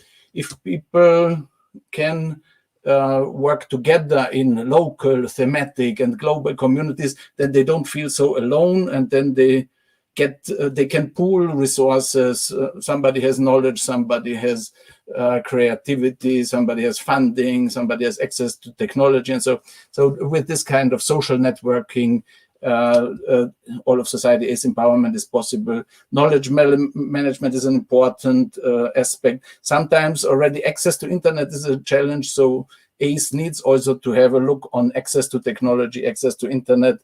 Capacity building also aligned with education, skills development, entrepreneurship, business models in capacity building. And the most important element is resource mobilization. It's really that's the biggest challenge for ACE, and it's also the greatest success potential. And here we want to lead. Within the UNFCCC process, there are several programs and initiatives that look at support in terms of ACE, the ACE unit in the Secretariat, Marrakesh Partnership for Global Climate Action, Paris Committee on Capacity Building, Gender Action Plan, Local Communities and Indigenous Peoples Platform, and several other projects, especially the technology facilitation mechanism. But we are far away from all of society action for climate empowerment. And most non-party stakeholders around the world are lacking an entry point in global climate action coordination and incentivization. And as I said, ACE is the area through which this can be changed, and we can have all of society empowerment.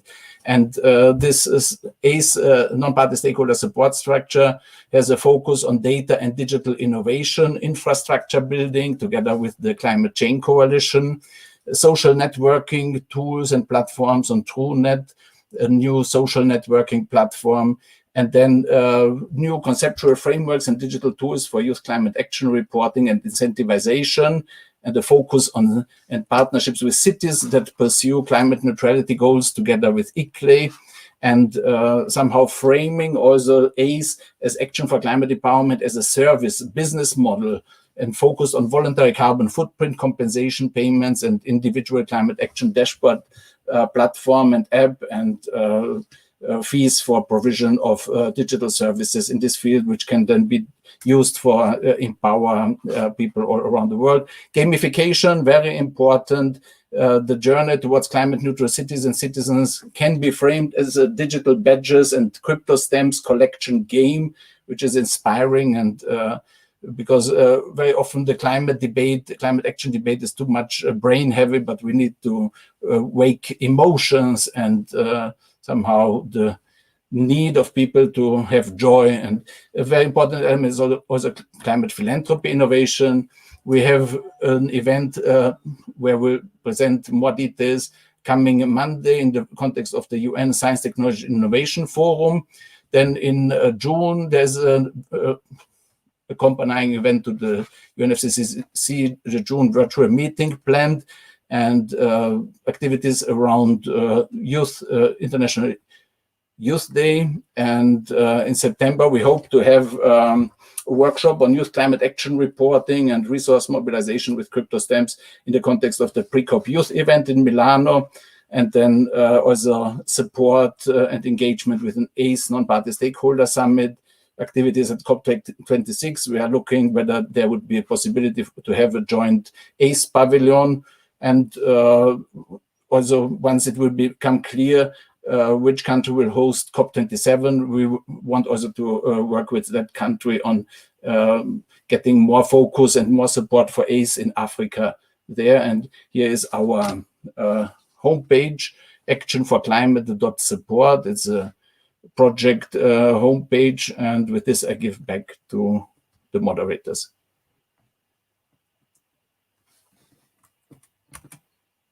Really, really excellent plans. Quite a lot, I would say. I would really excited to see all of this and hope we can pull them all together. It's really inspiring to see the kind of support that Australian government is putting behind ACE. It's a shining example of what other countries also should endeavor to mirror. So thank you, Talieh and Miro, and thanks to all the speakers that have been on this panel, from the young people to the United States, who we gladly welcome back, to Italy, to Dominica, and also to the climate lobbying group as well in Latin America. It's really inspiring to have all of you share this huge work, rich experience that you have on the ground of how we can re-strategize on uplifting ACE, especially around engaging non-party stakeholders. Thanks a lot, and I'm very happy to hand over to another younger colleague, Neela Pate, who is the Community Engagement Manager in the Maldives, to moderate the next panel. Thank you. Yes, thank you very much, Chiagozie, for your amazing moderator on the first round. Hi, everyone. Nice to meet you. My name is Neela Pate. I'm from Suniva Namuna. We are currently located in the Maldives and working towards the elimination of single-use plastic here in the Maldives. Today, I'll be moderating the second panel events.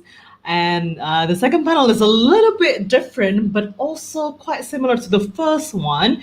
It's focusing on the national and international perspective on the future of ACE for all, with a focus of connecting everyone. So we're going to focus on various different non-parties and party stakeholders, and I'm really looking forward for the next panelist. Each panelist will share their perspective around 5 minutes.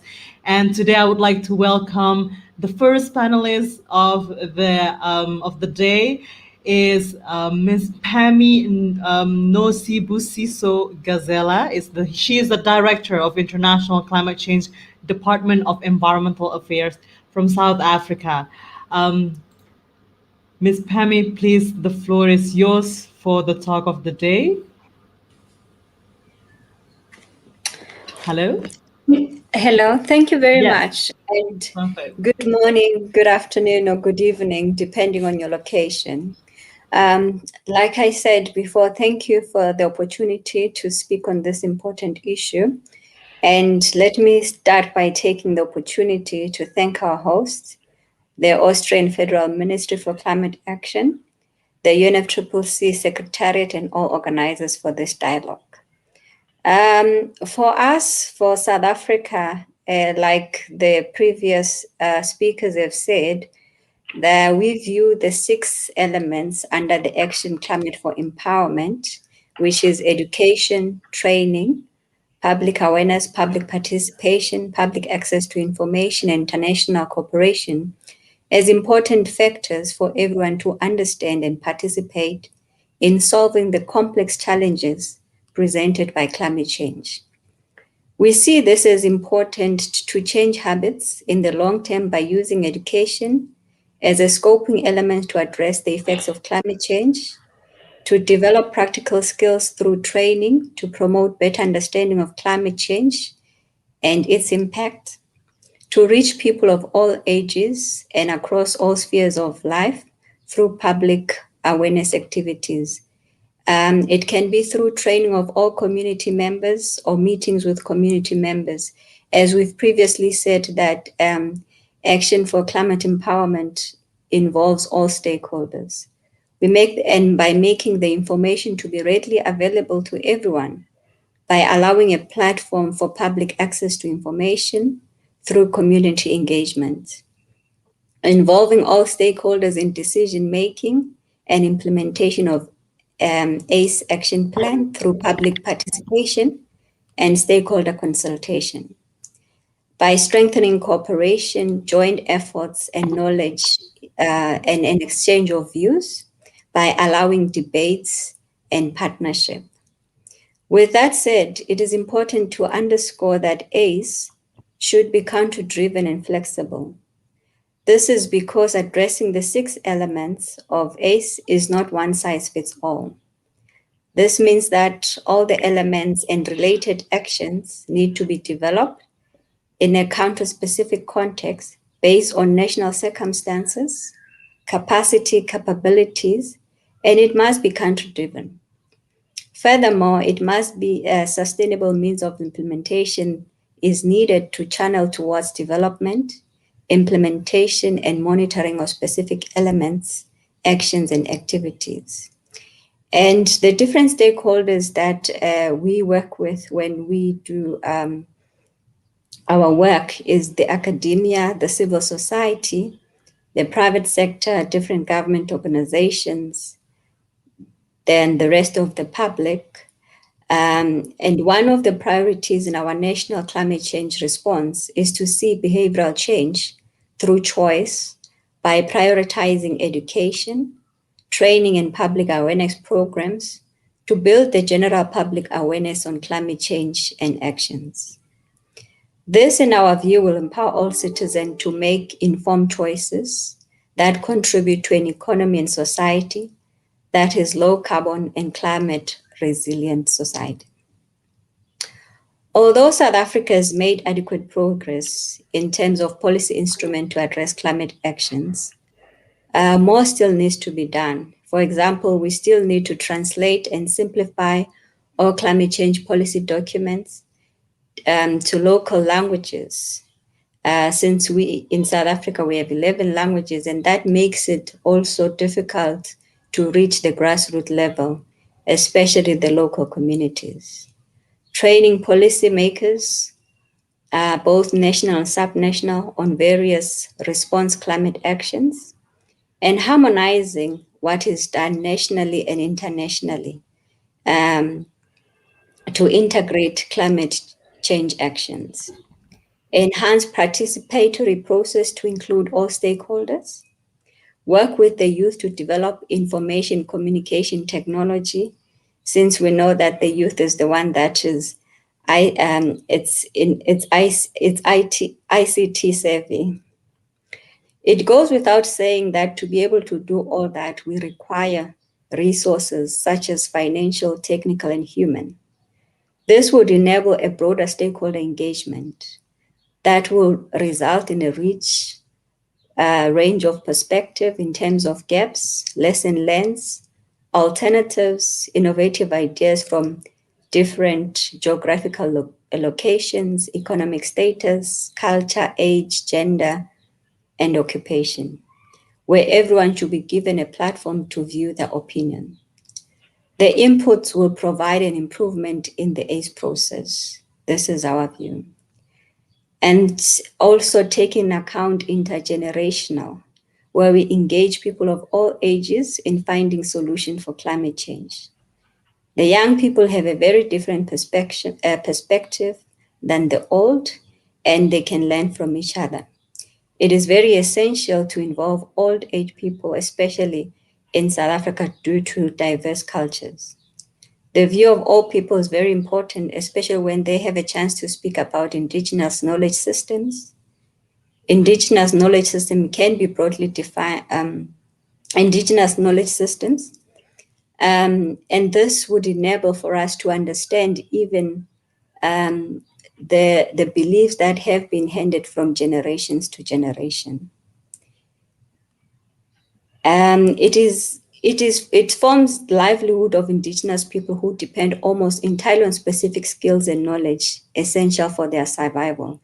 Therefore, the broader stakeholder engagement is important in climate action for all. I submit. Thank you. Thank you very much for your wonderful input. Pammy, I seriously agree on this. I really like your statement on the fact that ACE is actually should be driven, but also flexible, but also it can be used for all, but it is not one size fit all, because it's all based on different region, different culture, and different perspective of the people. I also really like the way you put it as a priority of the South Africa government to focus on the behavior changes, and you know how this behavior changes based on choice of the people, so it's not being forced. And the best thing is, of course, in the intergenerational solution for climate change, to also involve youth within the decision and the solution for this climate action. Now, after this amazing panel, today we have a really amazing panel. The second panel of the day is, well, nonetheless, one of my friends, Timothy Damon, from the Global Youth Development Institution and the co-focal point of ECOS. Timothy, I would like to invite you to share your point on this various different idea and the national international perspective on the future of ACE. Thank you, Neela. It's really an honor to be here among so many dear and competent friends and colleagues. And really, as we're thinking about the way forward now on the future of ACE, you know, I think we're in a very critical and promising moment. You know, as I look back just 5 years ago, even to the intermediate review of the Doha Work Program, you know, where it seemed that ACE wasn't really being prioritized fully. You know, now we have many more ACE focal points. We have more ACE national strategies, ACE and more NDCs. So we're really making progress. However, as many have noted and has been repeatedly noted in the process, we don't have adequate financial resources yet. So what can we do about that concretely? And one idea we have developed in the context of Youngo and ECOS and the ACE-AT project is this idea of an ACE marketplace. And this would be a specific platform to bring together projects that are seeking funding to implement ACE, whether that's at a grassroots, local community level, regional, national scale, international scale, and to link those projects with potential sources of funding. And we're thinking specifically here of private sector sources, be those from philanthropy, from corporations, really any of those sources which have been invited to support ACE initiatives by parties in the past, but we don't have a mechanism to facilitate that. So the marketplace would bring all those ideas together and facilitate those interactions to get them the resources and support they need, and to foster more collaboration between them so that we're not all these isolated competing projects in so many different places. This would also benefit other areas in terms of tracking, reporting, following all of the great work that's happening around the world on ACE, because you would have all of these great projects centralized to a single area, so it would be easier to then report and to share best practices, lessons learned, experiences, have new collaborations.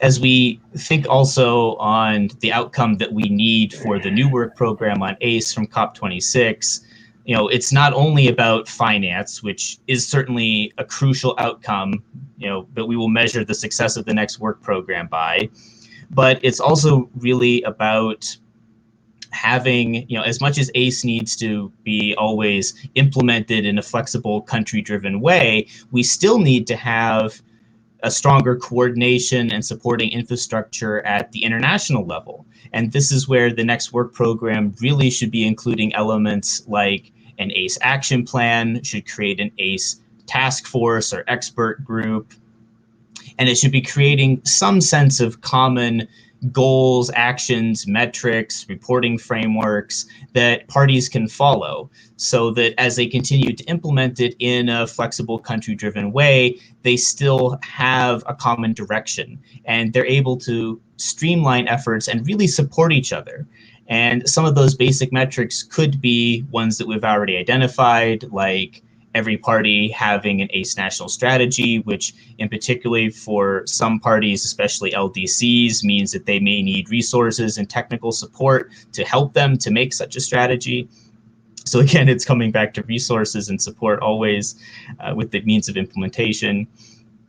But yeah, having those strategies or focal points and all these other metrics, we look back to the some of the suggestions made for youth delegates or ACE Youth focal points coming from the previous ACE Youth Forum.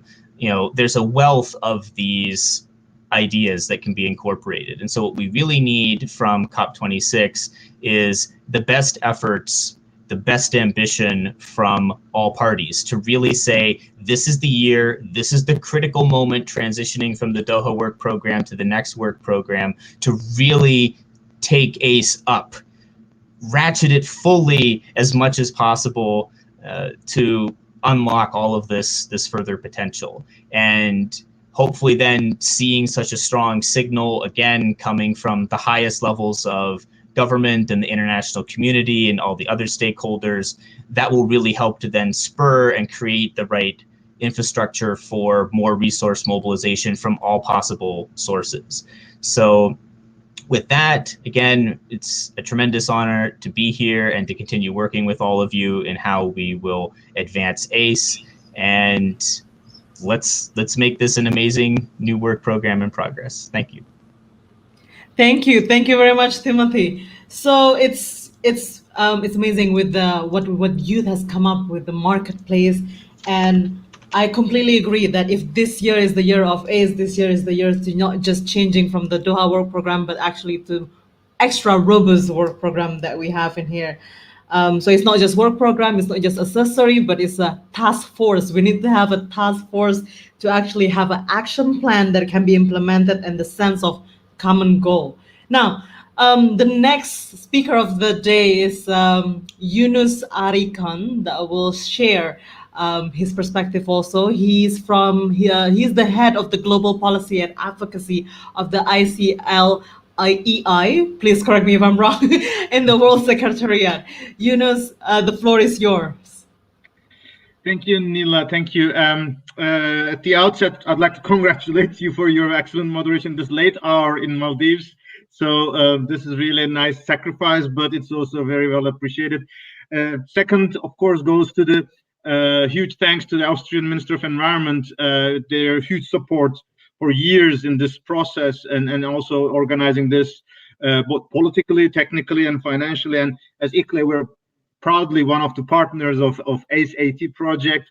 I also would like to, of course, commend the Secretariat being part of this process, because that's the unique element of this kind of initiatives.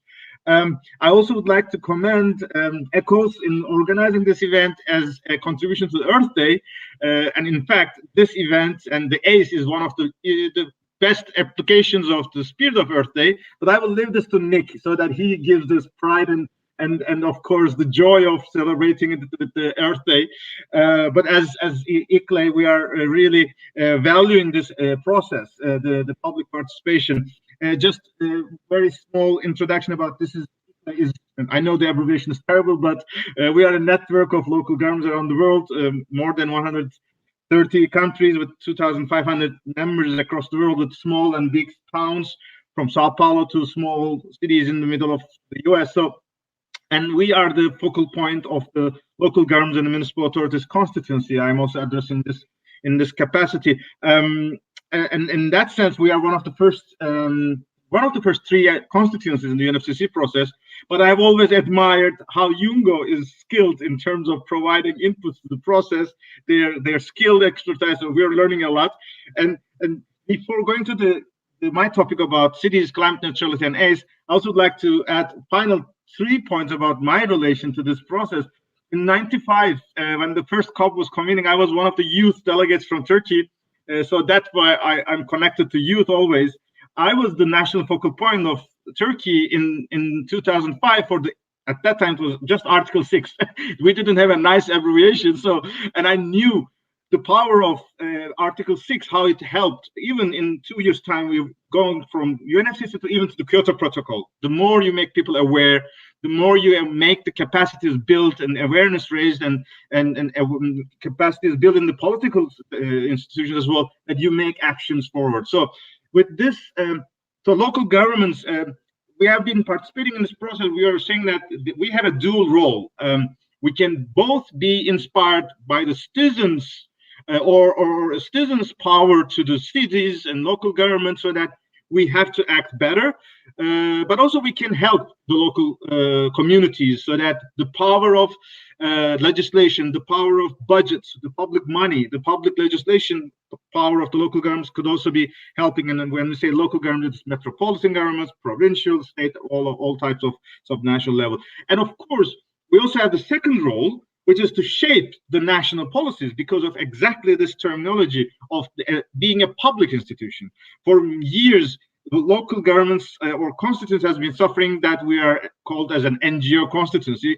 At the real life back home, none of our members are NGOs. They are elected, they are using public money.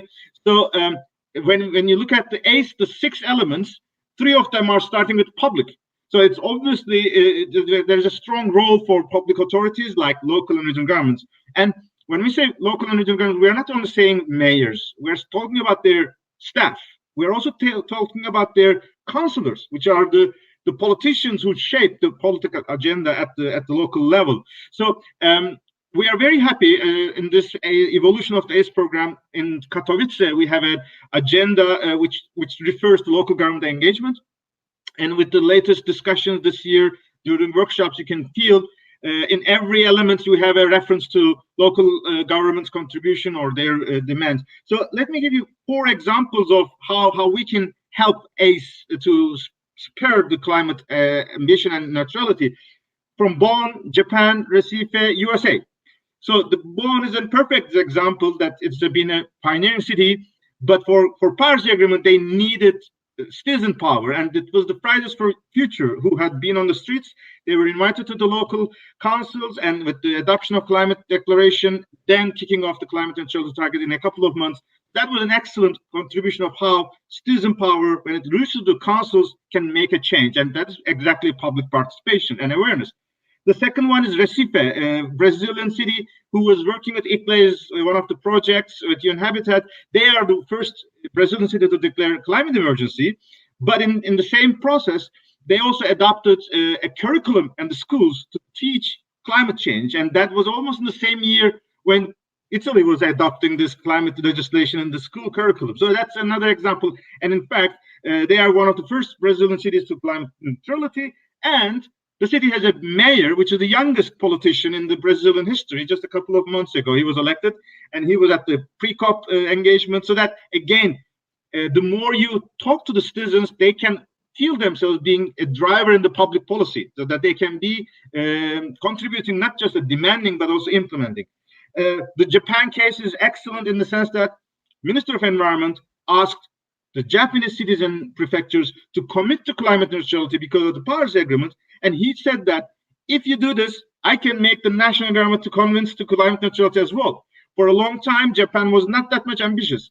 In a couple of months' time, after seeing more than 300 of cities and prefectures committing to climate neutrality, Japanese Prime Minister and government committed to climate neutrality as well.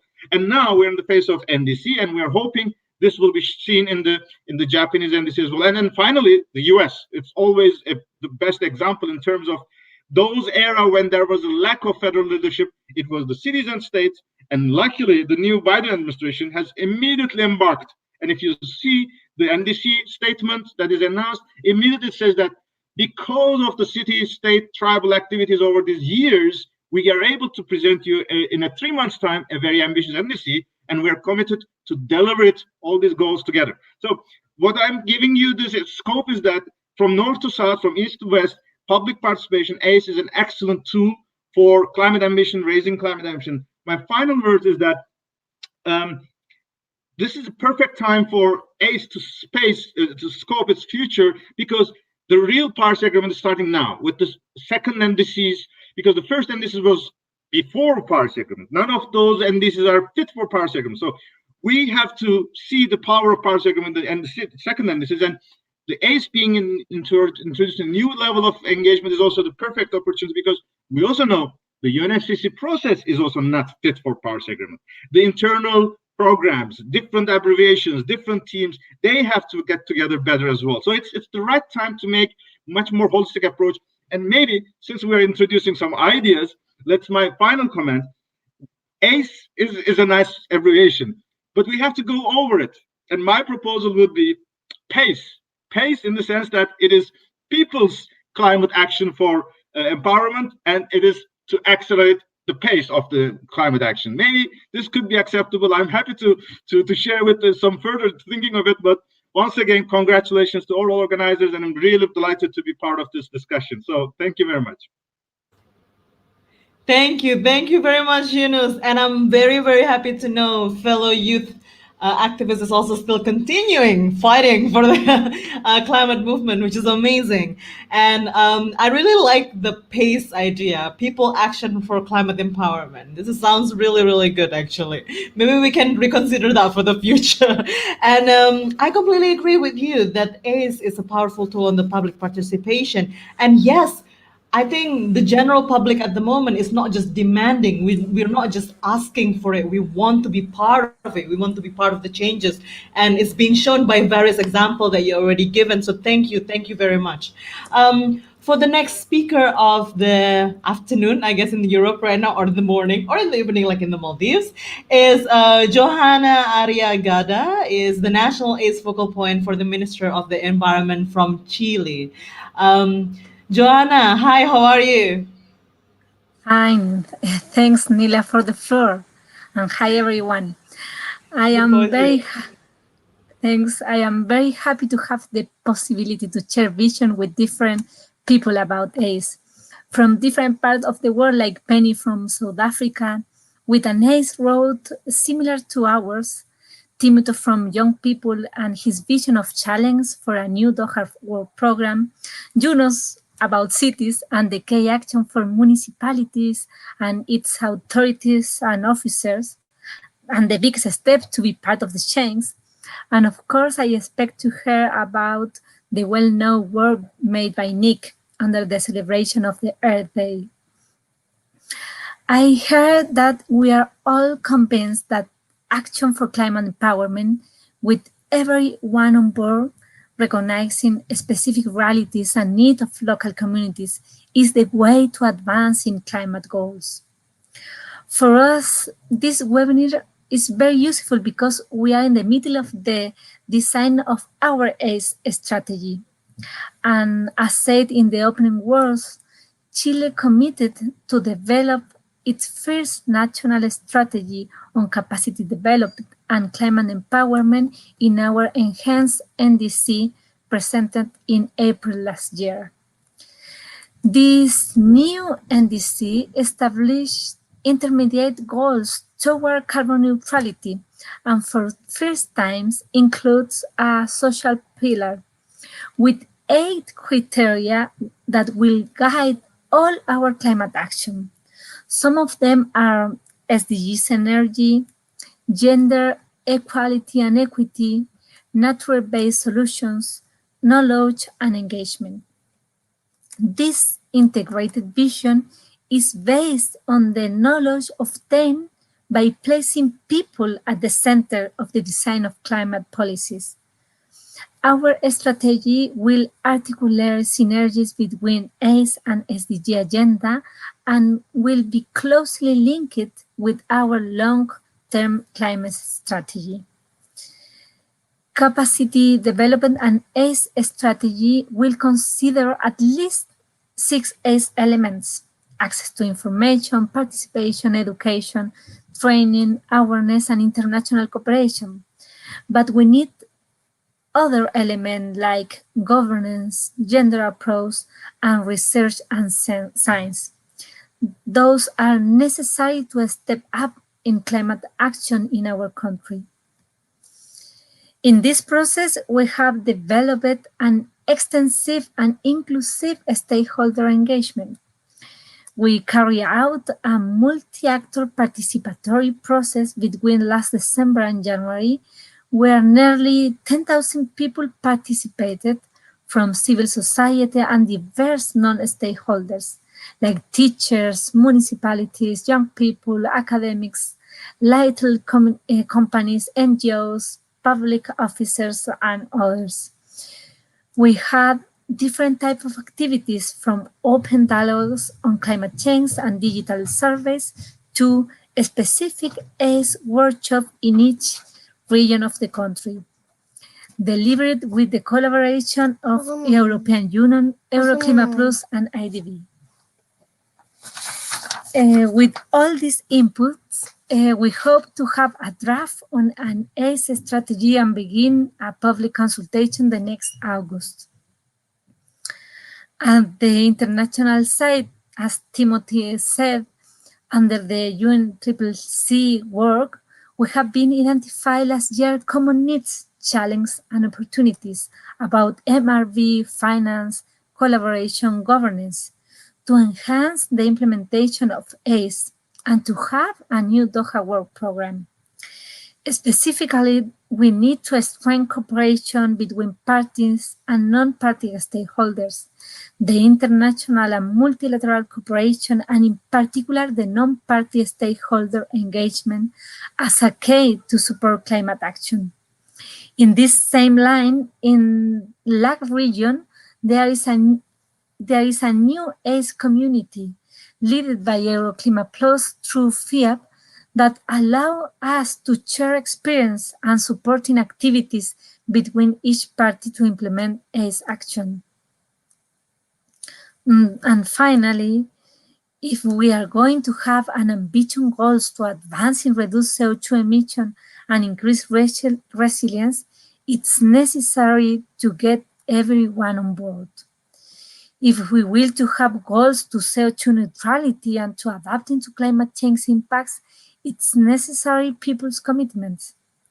ACE is about people worried about climate change impacts, whose decision will contribute to increase ambition and to achieve goals of Paris Agreement. I invite all of you to be part of the new ACE agenda because climate action is now. Thanks, Nila, for the space. Thank you. Thank you very much, Joanna.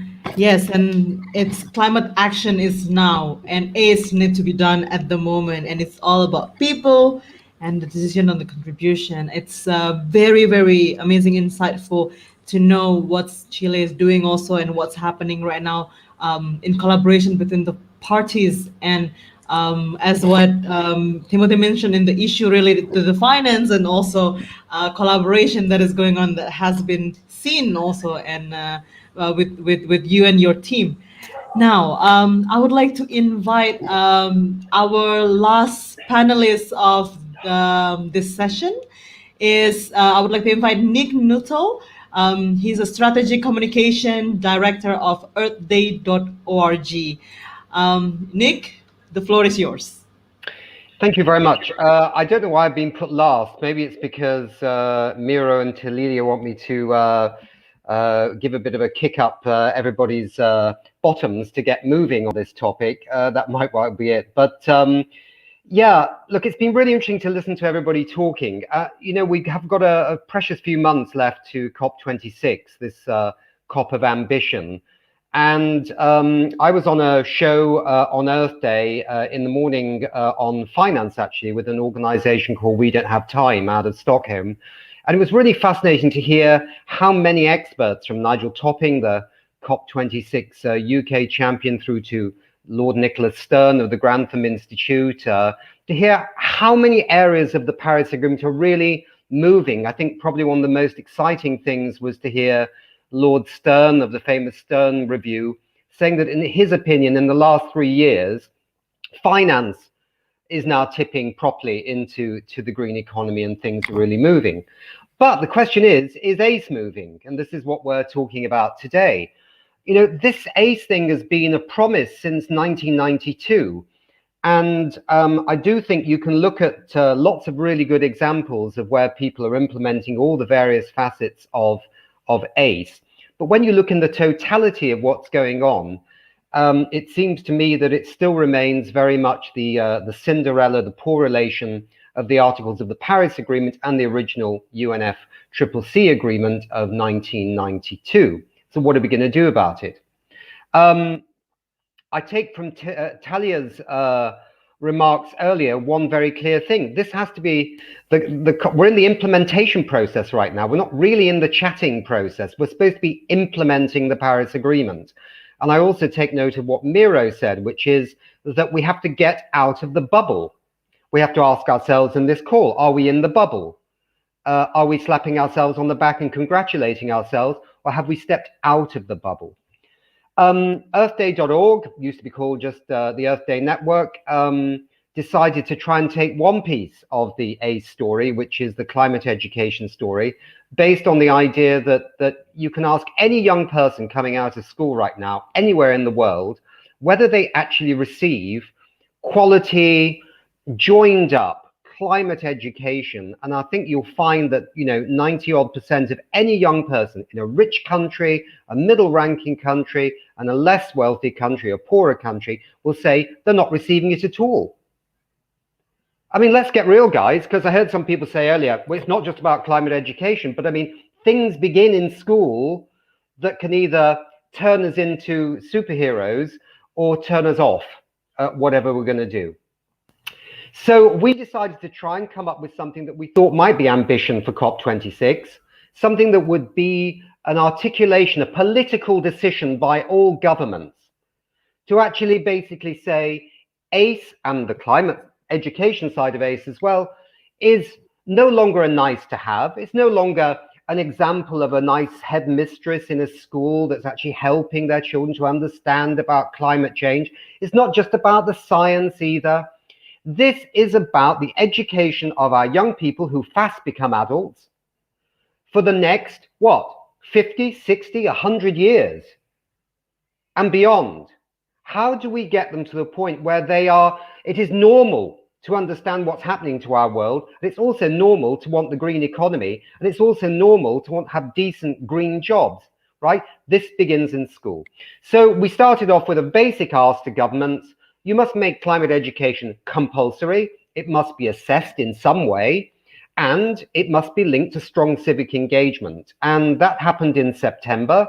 And now we have 550 organizations, many of whom are not in the bubble, who are right behind this and get it intuitively. From Sharon Burrow, who's the head of the International Trades Union Confederation with 200 million members, who gets it 100%, through to Education International, and I'll come to them about Earth Day in a second, but Education International is the Federation of Teachers' Unions, and they have nearly 33 million members, and they're a member of this earthday.org initiated campaign.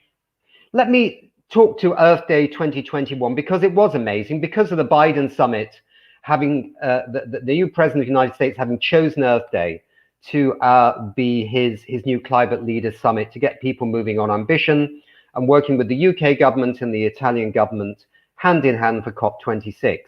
We had our own events as well as earthday.org in support of this. And we partnered with the teachers' unions, these 33 million unionized teachers in almost every country in the world.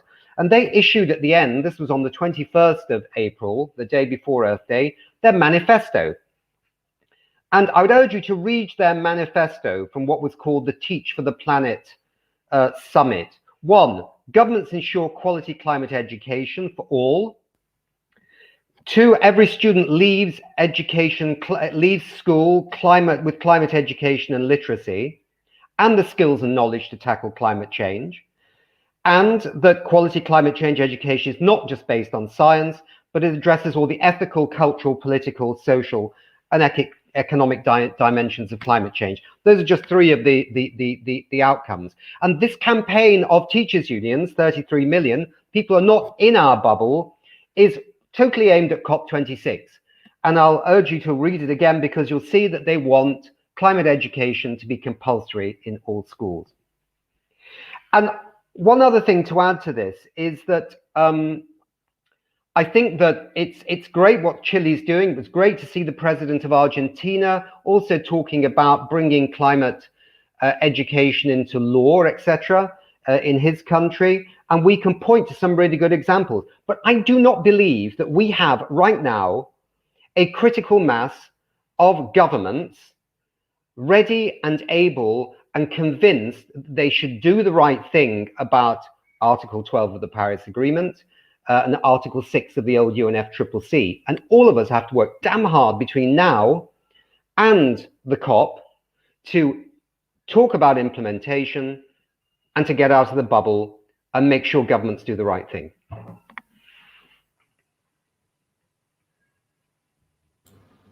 Thank you very much, Nick. I think you're right. You're supposed to be at the end because this is such of a wake-up call. Like, Nila, come on, do something. Okay, but this is amazing. I completely agree with you regarding having global, like government that actually believe in what we're doing. Because you're right. We've been screaming. We've been talking a lot. We've been patting each other's shoulder, and also. As youth, we just being used as a trophy a lot and not being listened to or putting on the same table on the same eye level. So this kind of dialogue is very important also for us to be heard, like really to be heard, not just getting in and out, but actually having implementation, not just demanding, but actually working together toward the solution. So it's really amazing what you're doing also with the teacher union manifesto. I really like that, and I believe that this has to be done across the globe. And maybe I will share one more good news that here in the Maldives, I'm also partnering with the local government in here, the national government of the Maldives, to create a green school program that we call Fehima Darussa for across Maldives. So it's happening. The progress is slow, but you're right. We need to work very hard toward the COP26 to have everything done by then. So I am very inspired on today's panel. Thank you very much, everyone, for the participation, for sharing your knowledge and your expertise, for sharing what's going on in the country and your organization. And now I would like to wrap up and then give back the floor to my colleague, Danae Espinoza, to follow up with the next part of the session of the day. Thank you.